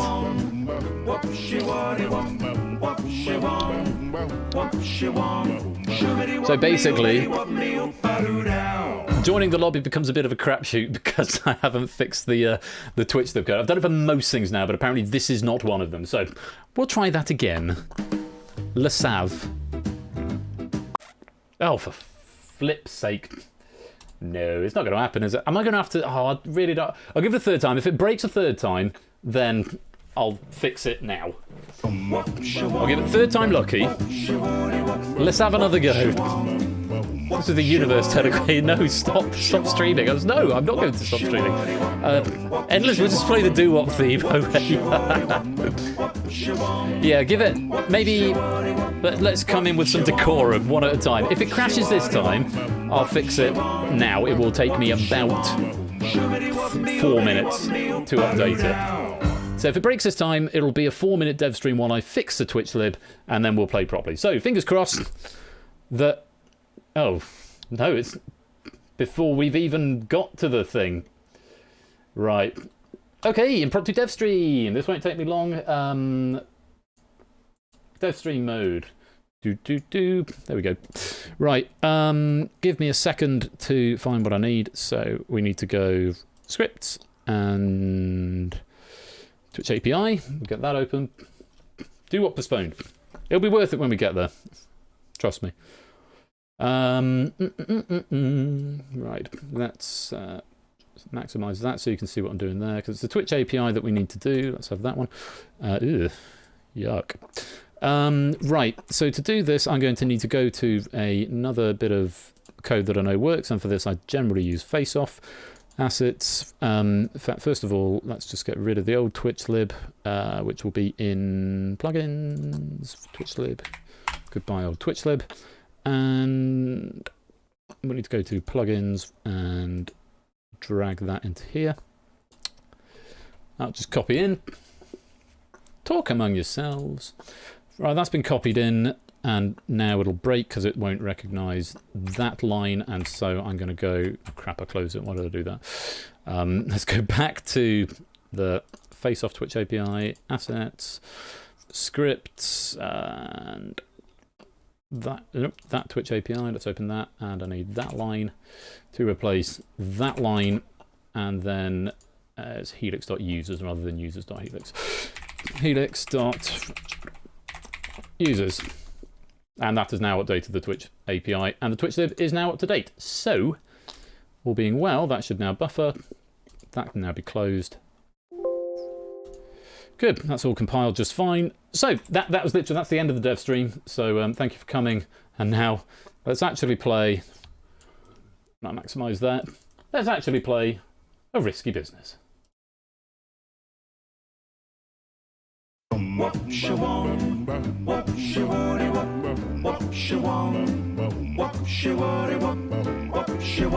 Final do-wop until the end, hopefully. Oh, you can't see it yet. So I've switched from mixed fruit to passion fruit ciders. And I like them both, but one after the other was not a good idea. I wish I'd stuck with mixed fruits. But I didn't put another one in the fridge. So it's going to be passion fruit. Right, this should work now. HCDL. There you go. Passion fruit.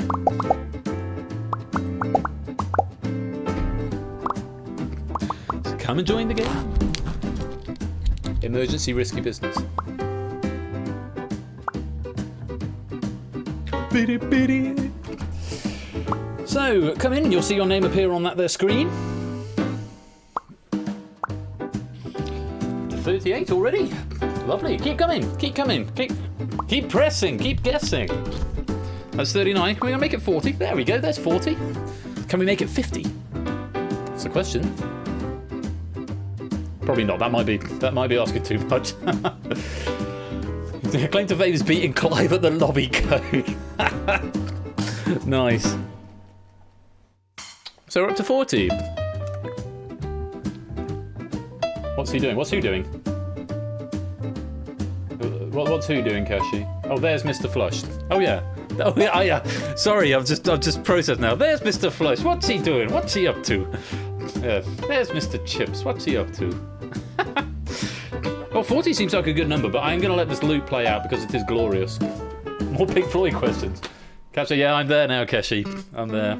I think I need to change the coil in this pipe. I got some new ones, managed to get in just before the bank holiday. This is good. My Des Kelly voice. There's Mr. Chips, what's he up to? I can't really do it. No, my Irish accent isn't really that good.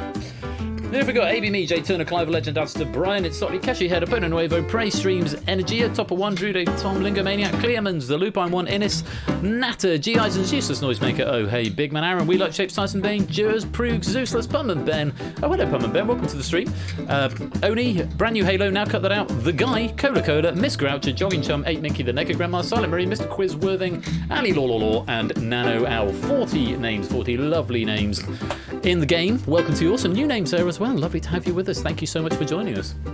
I hope you're going to have a good time playing Risky Business as written by Jay White. And we're nearly at the end of the loop. We're going to hear the end of the loop because it's great. And then we're going to get on with Jay White's question pack. Test mode is off. That's good. I'll leave test mode on. Right. Coming to the last few seconds, and then all will be explained as to how we're going to play. And watch the names populate down the right-hand side of the screen, because that's always a joy to watch. Here comes the end of the sting, last second to join. Here we go. What are you sorry for, score count? Okay, we're going to lock you in. Oh, that is very satisfying to watch, I have to say. Oh, have you started a... Will Ben do another... What's the question?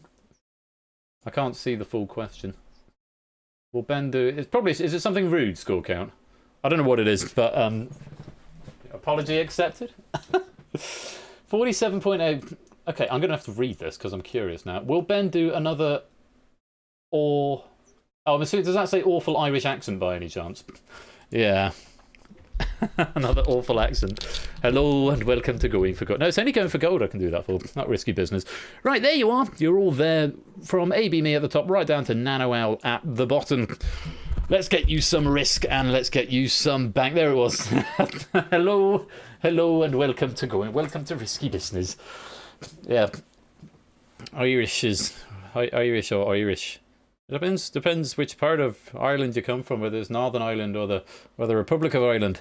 Yeah, I'm not an actor. Let's go to round one.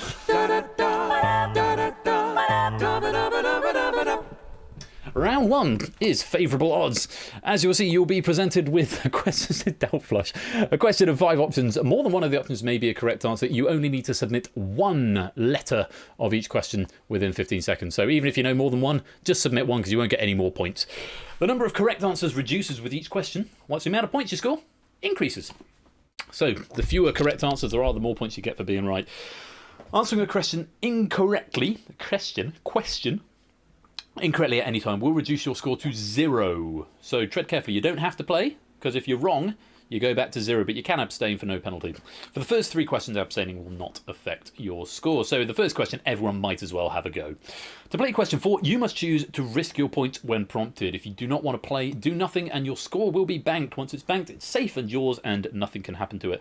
Question 4 has 5 options and only one correct answer. If you pick the right one, your score is doubled, otherwise you lose everything. So doubling on question 4, but you don't get to see the question before you have to decide. You only get to see the options, and based on the options, you have to choose, are you going to risk it or bank it? And it's R to risk as and when we get there. And on that final question, if you choose to abstain, it is treated as wrong. So question 4 is the only one you can't abstain. If you choose to play, you must give me an answer or you're wiped out and sent back to 0.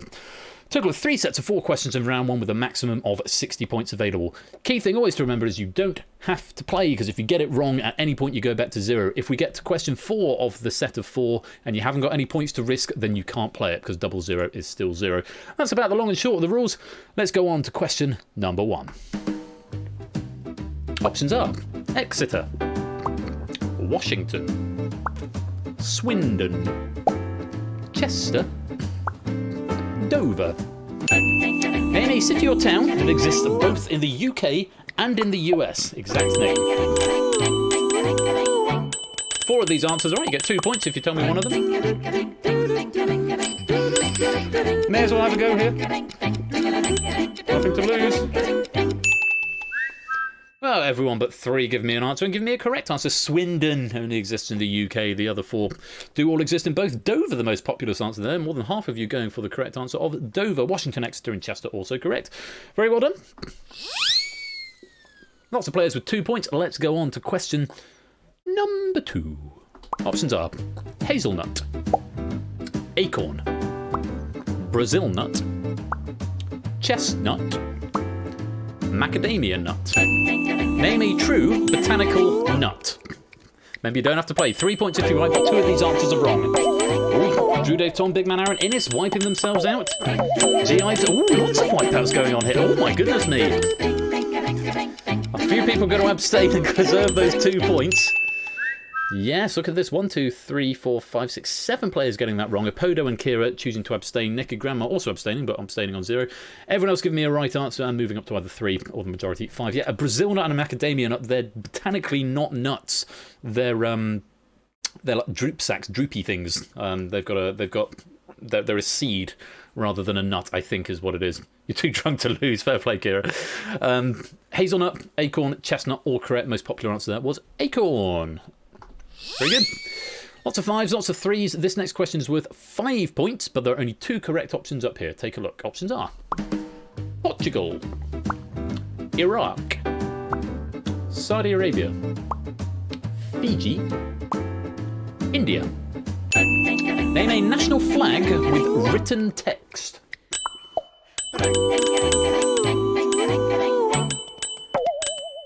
Maybe you don't have to play. If you wipe out now, you can't play question 4.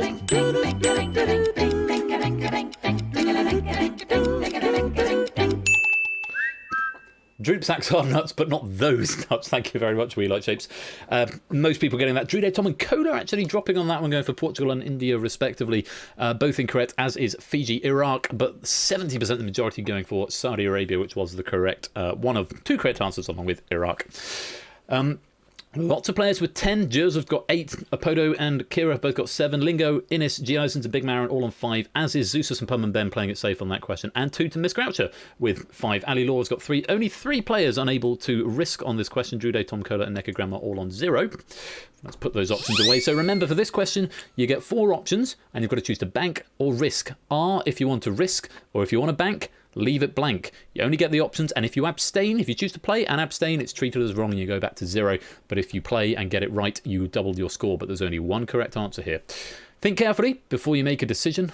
Options are Penelope, Daphne, Karina, Melissa, Helene. Bank or risk? A few players choosing to risk already. Remember, if they go in the bank, you can't play it, but those points are safe. A few seconds. Not many people risking on this, relatively speaking. And all those points going into the bank. A lot of people putting points in the bank. Just 13 players choosing to take the risk here. And of those 13, 6 have got the maximum 10. The guy, Natter, Clearmans, Topper, Itzotley and Jay Turner. All on for a maximum 20 for this set of 4. Question coming in. Only one of these is the correct answer. Good luck. Here is the question. Name a constellation of the International Astronomical Union's official list. 2 straight in, and Natter straight in, and Lingo wiping out there. Remember, you've got to give me an answer if you're risking here. If you abstain, it's treated as wrong. Answer will give me something. Ben? Nope. Wrong answer. Only 4 getting the right answer. It's Karina. Karina, the other ones are all maybe-uppy things. Penelope, Daphne, Melissa, and Helene, all incorrect, and pretty much splitting the room fairly evenly there. 1, 2, 3, 4, 5, 6, 7, 8, 9 people were wrong, so 3 on each answer there. So yeah, Penelope, Daphne and Helene all incorrect, along with Melissa, which nobody went for.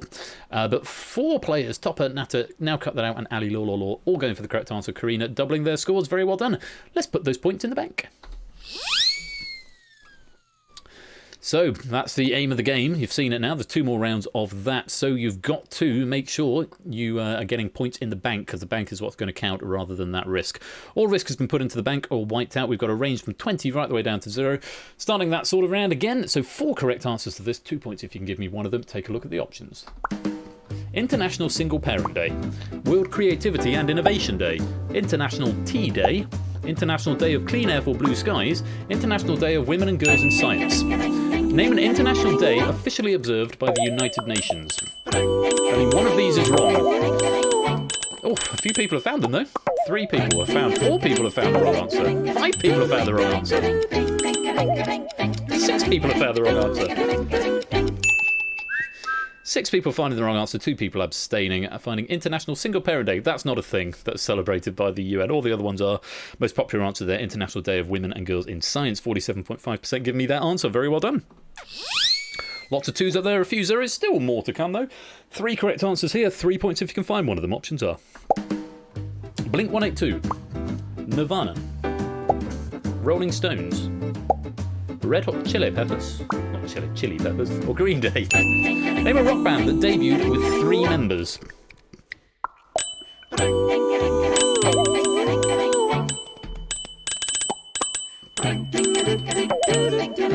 2 wrong answers up here. Silent Moon and Topper have managed to find them. Nano Owl, Ali Law, Ali Law. Oh, a wrong answer, but everyone did answer on that question. 3 players getting it wrong and going back to 0. Rolling Stones, I think, had 4. And the Red Hot Chili Peppers, I think, had 4 as well. Blink 182, Nirvana and Green Day. I thought more people would go for Nirvana. Kurt Cobain, Dave Grohl, and the other one. Yes, Nirvana started with 3, but Blink 182, the most popular answer, with 45%. Green Day as well, 30%. Very well done. Let's go on to the next question. Lots of players on 5, a few on 3. Are you going to abstain? Are you going to risk? And then you've got a bank or risk to remember. Remember, if you've got no points after this question, you cannot risk. Options for question number 3. 2 of these answers are right. 2 are right, 3 are wrong. 5 points if you can find a right one. Options are backcountry, jumps, Nordic, vert, rail jam. Name a competition style for snowboarding. Don't have to play, remember? 3 of these are wrong. Oh my god! Oh my god! Oh my god! What is happening? It's an absolute bloodbath there, with 35% going for vert, which is a wrong answer. And time for a risky 66. Almost a very nice answer there. Risky 66. Vert must just be skateboarding. Yeah, vert is skateboarding. One of them was skateboarding. One of them was something else, and the other one was something else. I've closed down my my fact checks. That's why Jay White apologised in advance. Yeah, Backcountry and Rail Jam. Only 3 people giving me the answer Backcountry. A lot of people abstaining on that one. Nobody going for the correct answer Rail Jam, but Vert, not an official competition style for snowboarding. It's just for skating. I think one of them was sailing or something. But skiing. Well, yes, and the other one's figure skating, ice skating. Yes. Skiing, figure skating, and skateboarding are the 3 incorrect ones there. So there's a lot of people with no risk there, but we've got 18 people who have got risk, and they're going to have to decide whether they want to risk it even further. On this final question, you get 4 options. One of them will be right. You'll double your points if you're right, but if you choose to risk, you can't abstain. Take a look. Options are Ellen Johnson Sirleaf, Malala Malala, Liu Xiaobo, Al Gore, Kofi Annan. Bank or risk? Yousafzai? Malala Yousafzai? Few people risking. Ellen Johnson Sirleaf, Malala Yousafzai, Liu Xiaobo, Al Gore, Kofi Annan. 6 people risking on this question. 5, 5, 5, 5, 5, and 3 respectively. 2 players with 10, putting it into the bank nice and safely. So, Yousafzai. Thank you, We Like Shapes. This is question of Pangram. We will find out in just a moment. Scared everyone off, Joe. All but 6, who are going to have a go at this question. Remember, you can't abstain. Good luck. Question is, name a Nobel Peace Laureate who blogged for the BBC under the pseudonym Gul Mackay. Unsurprisingly, only one of these answers is right. Zeus has found it. Jers has not. Toot has found it. Az has found it. Shapes, it's not Lee. Both wrong. It was the one I couldn't say. Malala Yousafzai. Yousafzai. There we go. Yes, it was the most popular answer of the players who attempted it. 5% going for Liu Xiaobo and 2.5% going for Kofi Annan. No one going for the other 2. But Toot, Zeus and adds to doubling your scores. It's Sotley, Jers and Shapes wiping yourselves out. Let's put the points in the bank. Topper, Natter, Oni and Toot all tied up with 20 at the top. Fairly relatively low scoring game for risky business. You could potentially got 40. Could have had at the moment. Let's go to the final set of questions. 4 of these answers are right. 2 points if you can find one of them. Options are Yajura Hanya, figure skating. Marie-Philippe Poulin, ice hockey. Bode Miller, alpine skiing. Martin Fourcade, biathlon. Elizabeth Yarnold, skeleton. Name an athlete who won a medal at the 2018 Winter Olympic Games. 4 of these are right. Might as well have a go.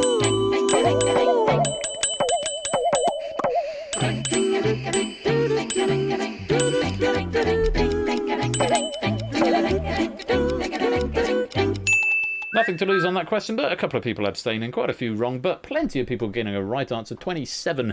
Bode Miller, which was the second most popular answer on the board, but sadly an incorrect one, did not get a medal at the 2018 Winter Olympic Games.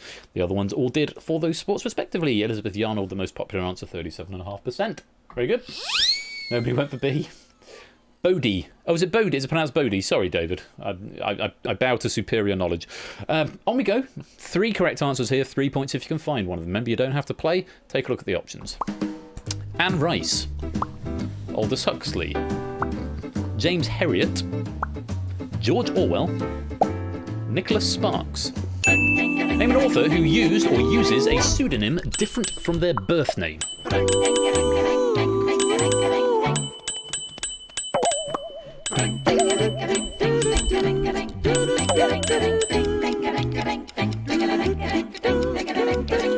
Couple of people abstaining on this one, preserving those points. Yes, Aldous Huxley was his name, likewise Nicholas Sparks, James Herriot, Anne Rice and George Orwell. The only one I can remember off the top of my head there is George Orwell, which is Blair. Wasn't Lionel Blair, but it was Blair something or something Blair. But yes, George Orwell, the majority answer there, 55%. Very well done. If you gave me that, Anne Rice or James Herriot. Eric Arthur Blair, that's the one. Eric Blair. Let's put the points in the bank. Sorry, I've got a cramp in my foot, which is why I'm fidgeting. Oh, excuse me. Right, one more chance to get some points before the risk question. 5 points, 2 correct answers here. Remember, you don't have to play, and if you've got no risk going into the final, you can't gamble on the question. Take a look.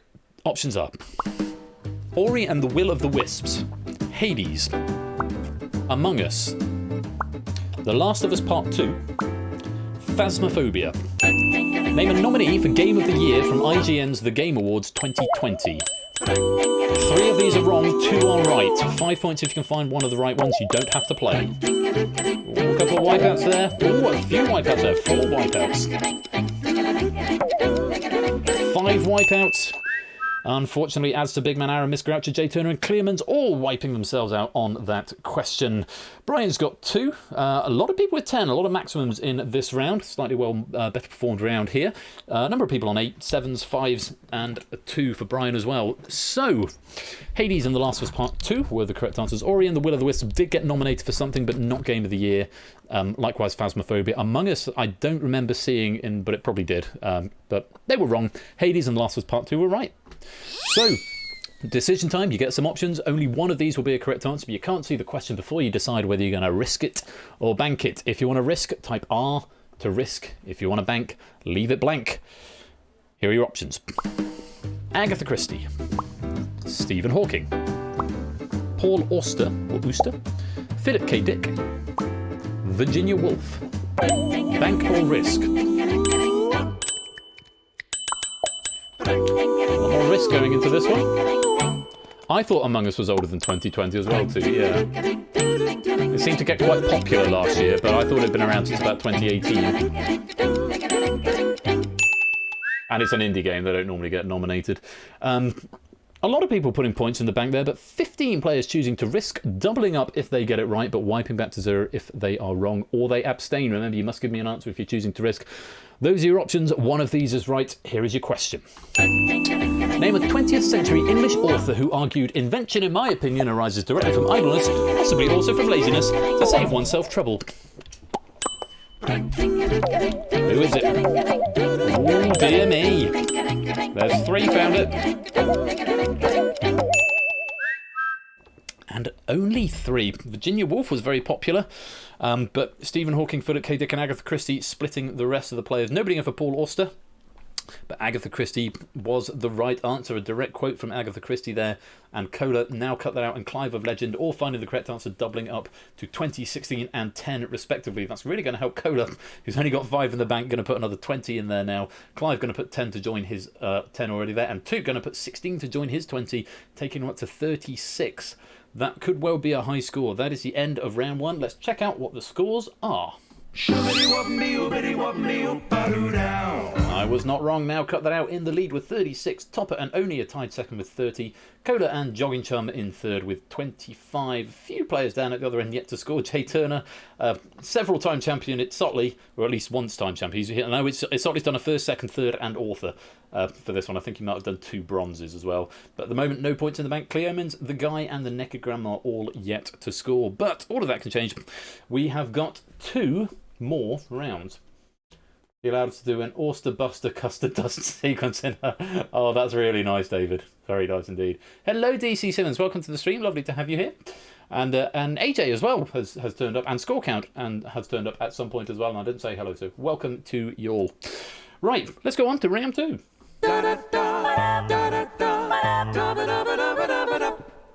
Round 2 is the board game, similar to round 1 except completely different. You'll be presented with a question and 9 options.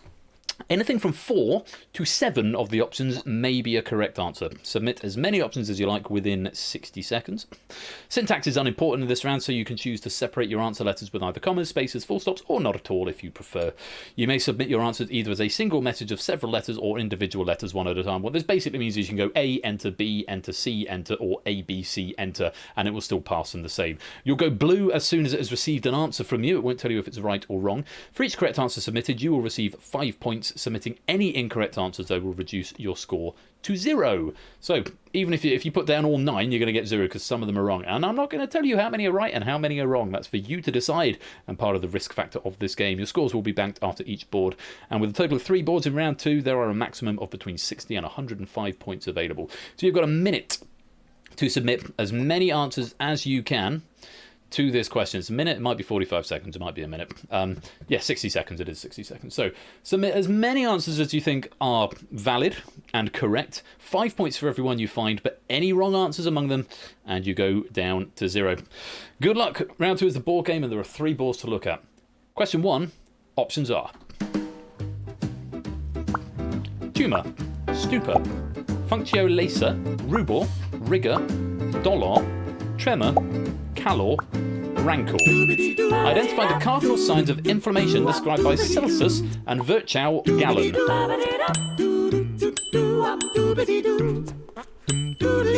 So you can do them one at a time, or you can type them all out in one go. Yeah, that was my response when I read the question as well. I didn't fully understand the question, but it is an actual thing. I went and double-checked the listings given. Citations given, I should say.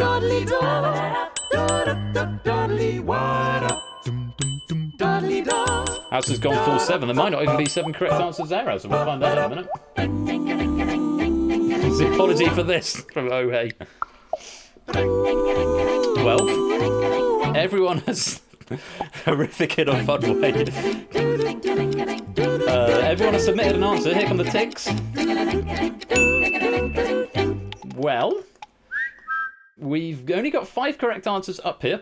Cardinal signs of inflammation, there were 4 originally, and then Virchow or Galen, who was some manufacturer, it's disputed as whether it was Virchow or Galen who found the 5th one. The answers were tumour, rubor, calor, dolor, and functio laser. I don't understand the question, I'm not going to lie. Yeah, so 1, 2, 3, 4, 5 players finding 3 out of 5. Very well done. Topper, Ali, Nano, Jers and Innis getting 15 points there. Brian, Shapes and Lingo getting 3 of them for 10. And Kashi, Dave, Drew, Dave, Tom and Clearmans finding 1 each for 5. Very well done. Everyone else, I'm afraid, you gave me at least 1 wrong answer. Rigor seemed to be a popular incorrect answer there. And yeah, got 4 right and 3 wrong. So it's the name of the game. Let's put those points in the bank. Not a huge amount of them, but it has been enough for Topper to take the lead. On we go then. Question number 2.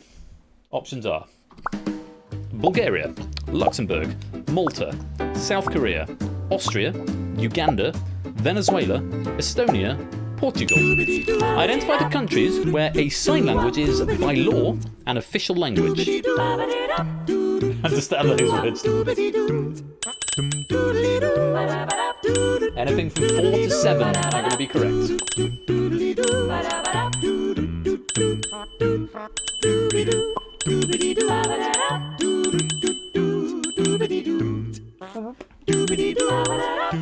About halfway through your time then now. Wait on a few people to give an answer. You can, Brian, but you won't get any points.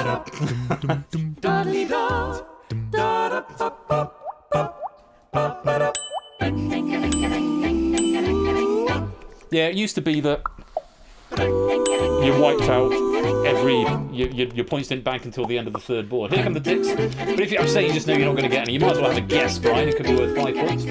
But 5 seconds to go. And it was the ones at the bottom. South Korea, Austria, Uganda, Venezuela, Estonia and Portugal. Bulgaria, Luxembourg and Malta do not recognise a sign language as an official language by law. 6 answers available there. Jogging Chum and Pum and Ben finding 15. Finding 3 to get 15 points. Quite a few people getting 10 and a handful of people getting 5. But again, lots of people wiping out and not getting any there. Bad luck. I'm going to be sensible and go for 2. 0 out of 2. Bad luck, Zeus. Unless you're trying to shoot the moon. God's sake, Malta. Yeah, Malta and Luxembourg. Bit of a red herring. Wrong game there. Never mind. Let's put the points in the bank. Topper still on top with 45. Toot in second with 41. Jogging Chum in third with 40. Here comes board number 3. Good luck. Have a look at these. Rarentagenium, Europium, Osmium, Indium, Seaborgium, Meitnerium, Gallium, Californium, Germanium. Identify the chemical element named after a person or country. Person or country. Anything from 4 to 7 is correct. Read the question carefully. Person or country.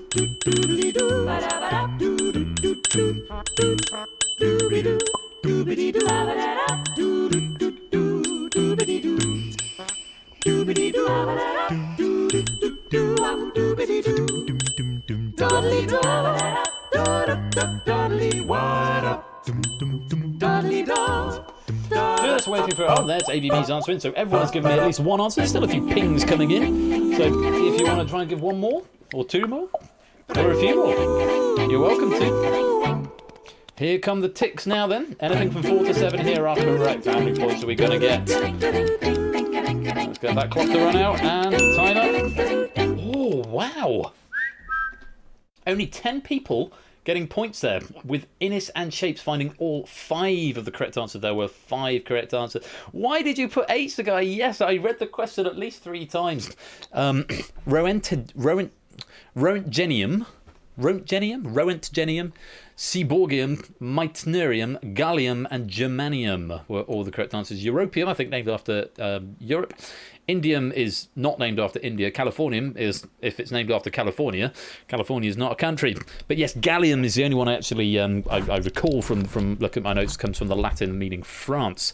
I'm assuming Germanium. I think Germanium was Germany. So well done if you got that. And 10 players getting more points to put in the bank, including Innocent Shapes getting the maximum there of 25. Could make some very interesting readings of the scores. That's the end of round 2. Let's check out the scores. We have a new leader. Jers01 moves to the lead with 53 in the bank. Topper and Innis and Shapes and 8 Minky now all tied in second with 45, and now cut that out and Ali Law in third with 41. Just a point ahead of Zeus, Cola and Jogging Chum, all on 40. Jay Turner, the guy in Necrogramma, still yet to score. But we have got a final round where everything can change. Let's go to round 3. Even Shapes episode 2. Round 3 is this or that. You will be presented with a question and 2 options. One is correct and one is incorrect. Submit A or B within 7 seconds. This is a bit of a blitz round, so keep your eye on the chat because that's where the question will be first. And if you're relying on the screen and you've got 3 seconds of latency, that's not a lot of time to think, so eyes on the chat. Answering a question correctly will give you increasingly more points, so 1 for the first, and then 2 for the second, and then 3 for the third, and so on. Answer a question incorrectly at any time reduces your score to 0, your risk to 0, and it resets your correct answer streak. You have to start building it again from 1. If you abstain from a question, you bank the points and you reset your correct answer streak. So if you get 1, 2, 3, 4 right in a row, you'll have 10 points of risk, and then abstain on question 5. Those 10 points go in the bank. You start building up again from 1. So it's a bit like the weakest link in that way. You can abstain, which is effectively banking, or you can risk to try and get increasingly more points. With there being 15 questions, there's technically a maximum of 120 points in this round, which means it is very much still anybody's game. But remember, those points start to accumulate, and it will start coming to a point where we look at someone who's in like 27th place but has got a big risk streak and has a lot of potential points, and this is where it gets really interesting. The last time we played this game, which I think was on a Thursday last week, it came down to the very, very last question, and it was close. So, as Tyson is saying, want a bank? Leave it blank. Round 3 is this or that. Good luck to you all. It's A or B all the way in 7 seconds on each question. Good luck. Question number 1. This or that, A or B. Options are: America's Got Talent, Britain's Got Talent. Which of these shows debuted on air first?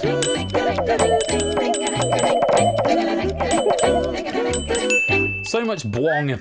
More people going for Britain's Got Talent than America's Got Talent. It was America's Got Talent. Did go first. A lot of bwong there. A lot of bwong, but a handful of people are getting a single point. 17 players have started their risk accumulation. Let's. No one's putting any points in the bank yet, so Jers still in the lead, but Topper and Innis and Shapes have all started to accumulate risk, so we'll have the advantage over Jers and potential to overtake. Let's go on. Question 2. A or B? No. This or that? A or B? Options are: TV writer, radio host. What work was Susan Collins known for before becoming an author? Okay, we're 50-50. Twice in a row, we have found the wrong answer in the majority. Radio host was wrong. She was a TV writer. TV writer. So we've only got 4 players on the maximum risk streak. Shapes, Pummer, Ben, Lupine and Adster all on a streak of 3. A couple of people putting those single points into the bank. Let's put them in there now. Joe's still in the lead with 53. Shapes with that streak of 3 could start to encroach very, very soon. On we go. This or that, A or B. Options are: swing band, jug band. In what type of band would you expect to see a kazoo?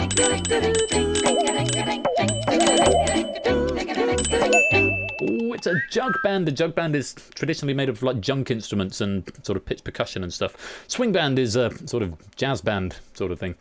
Lupine, now the only player with a maximum risk streak of 6, so only 17 in the bank, has got a way to go before becoming any sort of threat. 8 Minky, possibly dangerous with a risk of 3 and 45 in the bank, likewise Zeus has 3 and 40. A couple of people putting points in the bank. Ben, Adster, Prey Streams, Brand New Halo, let's put those points in the bank. On we go then, question 4, this or that, A or B, options are Chinese, Hindi. Which of these, in addition to English and Italki, is an official language in Fiji?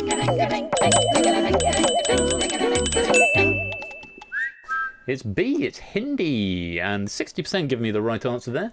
Lupine continuing that streak. Now his points are going to start to increase very, very quickly after this point, going up to 15, then 21, if he gives me the next 2 questions correctly, which is going to start putting him into territory to get to the top. Natter, Itzotli, Tyson Bain, Proves, all on a risk streak of 6, so relatively low scores. Jers, the current leader, 53 with a risk streak of 3. A few players putting some points into the bank there. Let's do that now. Jers still in the actual lead with 53 points in the bank. 8 Minky has pulled up to 48 though, has reset his streak. On we go to question number, the next one, 5 I think. This or that, A or B? Options are breakfast, a bus. If A is for horses in the Cockney alphabet, what's X for?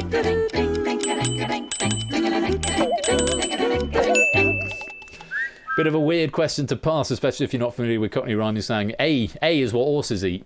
And X, I have X for breakfast. Breakfast was the answer. X equals eggs. Well done if you managed to pass that. Lupine continuing the maximum streak, 15 points of risk. Natter, Tyson, Bain, Proves, all on 10. No one with any particularly big scores up in the top echelons there. Shapespat put 3 points of risk into his 45 total, which could be quite interesting. Let's put all those points into the bank. Joe's still on the top with 56, having reset the streak. Shapes on 45 with a streak of 3. Ape on 48 with a streak of 1. Topper with a 45 and a streak of 1. Wants to watch Natter and Lupine right the way down at the bottom, but have got that big risk streak. Could make a big difference later on. Question number 6. This or that, A or B? Options are United States, Soviet Union. Which country successfully sent the first woman to space?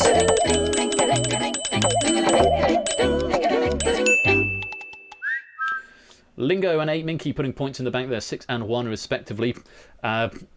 Where's Lupine gone? Lupine getting that one wrong and wiping out that risk lead. Very bad luck there, Lupine. It was the Soviet Union. 62.5% give me the right answer. And new risk leaders are Tyson Bain and Prugs with 15 points of risk.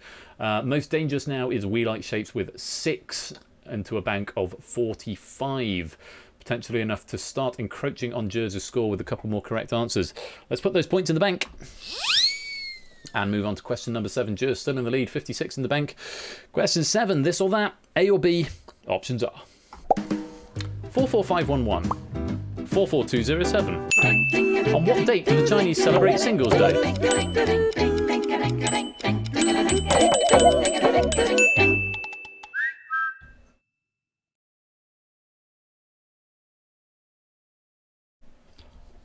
That doesn't... That was changed. That doesn't look familiar from when I proved it earlier on. What's happened there? Let me look at the trivia. Is it an Excel parsing error? I was going to look at the raw PNG. Oh!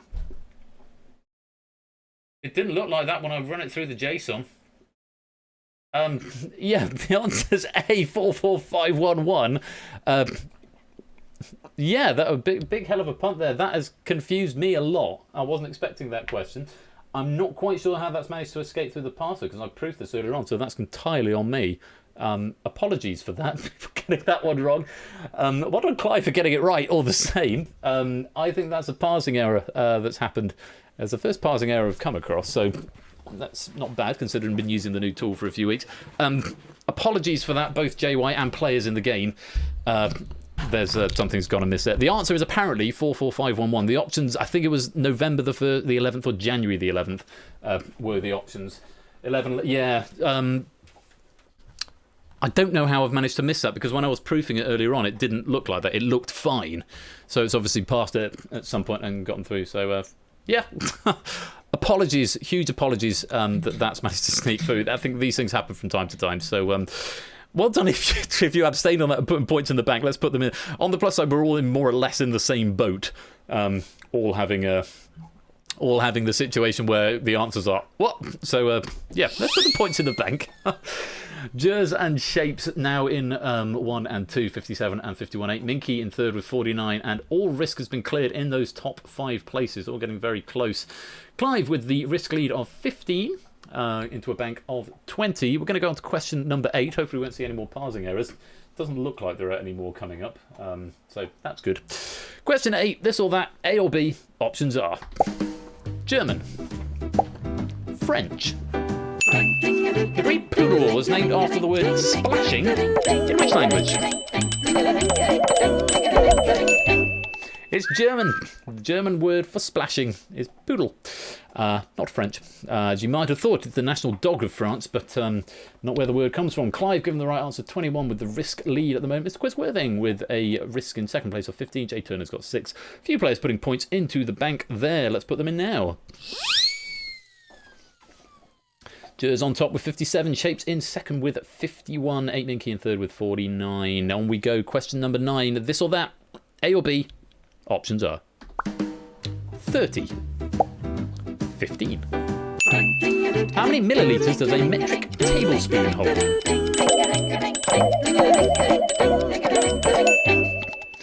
Maybe evenly split there, but more going for the right answer than the wrong answer. 47.5% give me the right answer of 50. And very well done. Jay Turner has a new risk lead of 10. The guy putting those 3 points of risk into the bank. And a few players wiping themselves out there. Very bad luck. Let's put the points in the bank.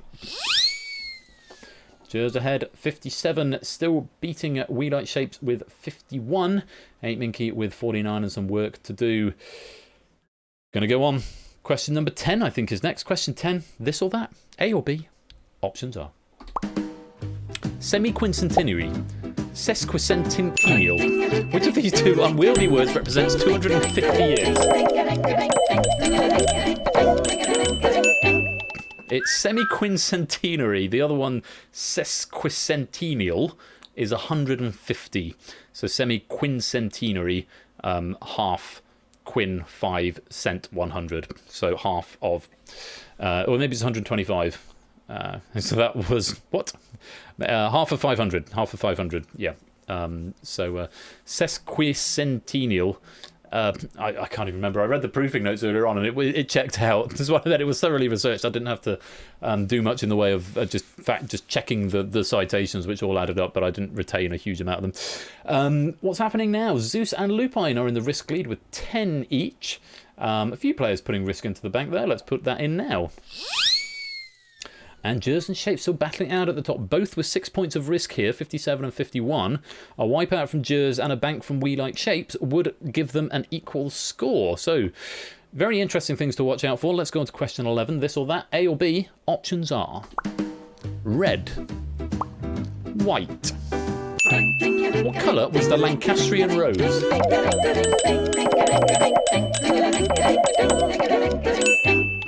I caught it. In fact, I caught it one more, actually. Jers has wiped out, but Shapes didn't bank. Shapes actually got it right. Shapes taking the potential lead. Jers will still have the lead for now, but wiping out. Nano Owl and Lingo Maniac putting points in the bank. Lupine won again with the risk lead of 15. Shapes, Oh Hey, Tarzan Bane in second with 10. Let's put the points in the bank. So for now, Jers has got the lead with 57. There are 4 questions to go. And yeah, Shapes has got the potential to overtake here. What's going to happen? Question 12. This or that, A or B, options are foot and mouth disease, hand, foot and mouth disease. Which of these diseases is most likely to affect humans?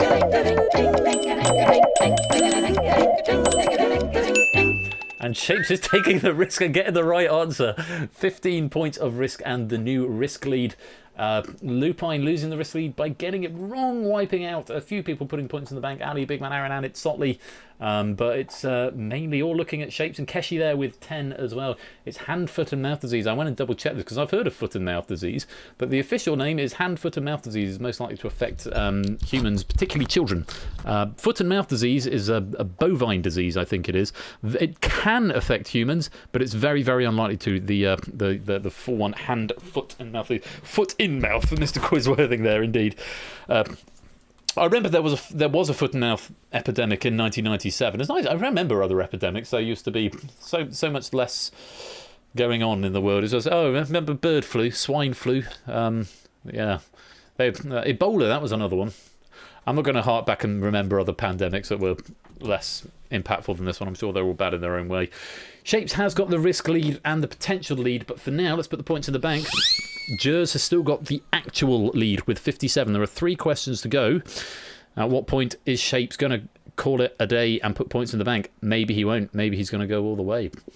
Let's find out. Question 13. This or that, A or B. Options are Polar, Ice Bear. On We Bear Bears, the characters are called Panda, Grizzly, and Shapes is calling it a day there, putting those 15 points of risk in the bank, as is Keshi. Only Proogs now take the risk lead with 6 points apiece. The answer was Ice Bear, Panda, Grizzly, and Ice Bear. You might have thought Polar, one of those answers that's sort of luring you into it, but no, it's Ice Bear. Let's put the points in the bank and see what that does to the scores. 66 plays 57. I think that's an unassailable lead now, unless anyone else has got any big risk down below. 2 questions to go. It looks like it's Shapes' game, but let's play these questions out. Question 14. This or that, A or B. Options are Edward Powys Mathers, Joseph Rudyard Kipling. Which poet and translator, also known as Torquemada, is commonly accredited as the pioneer of cryptic crosswords? It was, of course, Edward Powys Mathers. Rudyard Kipling wrote the Just So stories and other things. Only putting 6 points of risk into the bank. Lots of people getting a right answer there. 60% of them. Very well done. Let's put the points into the bank before the final question of the game. So here we go for the last time. Question number 15. This or that, A or B. Options are outside, inside. What does Ben mean in Scots?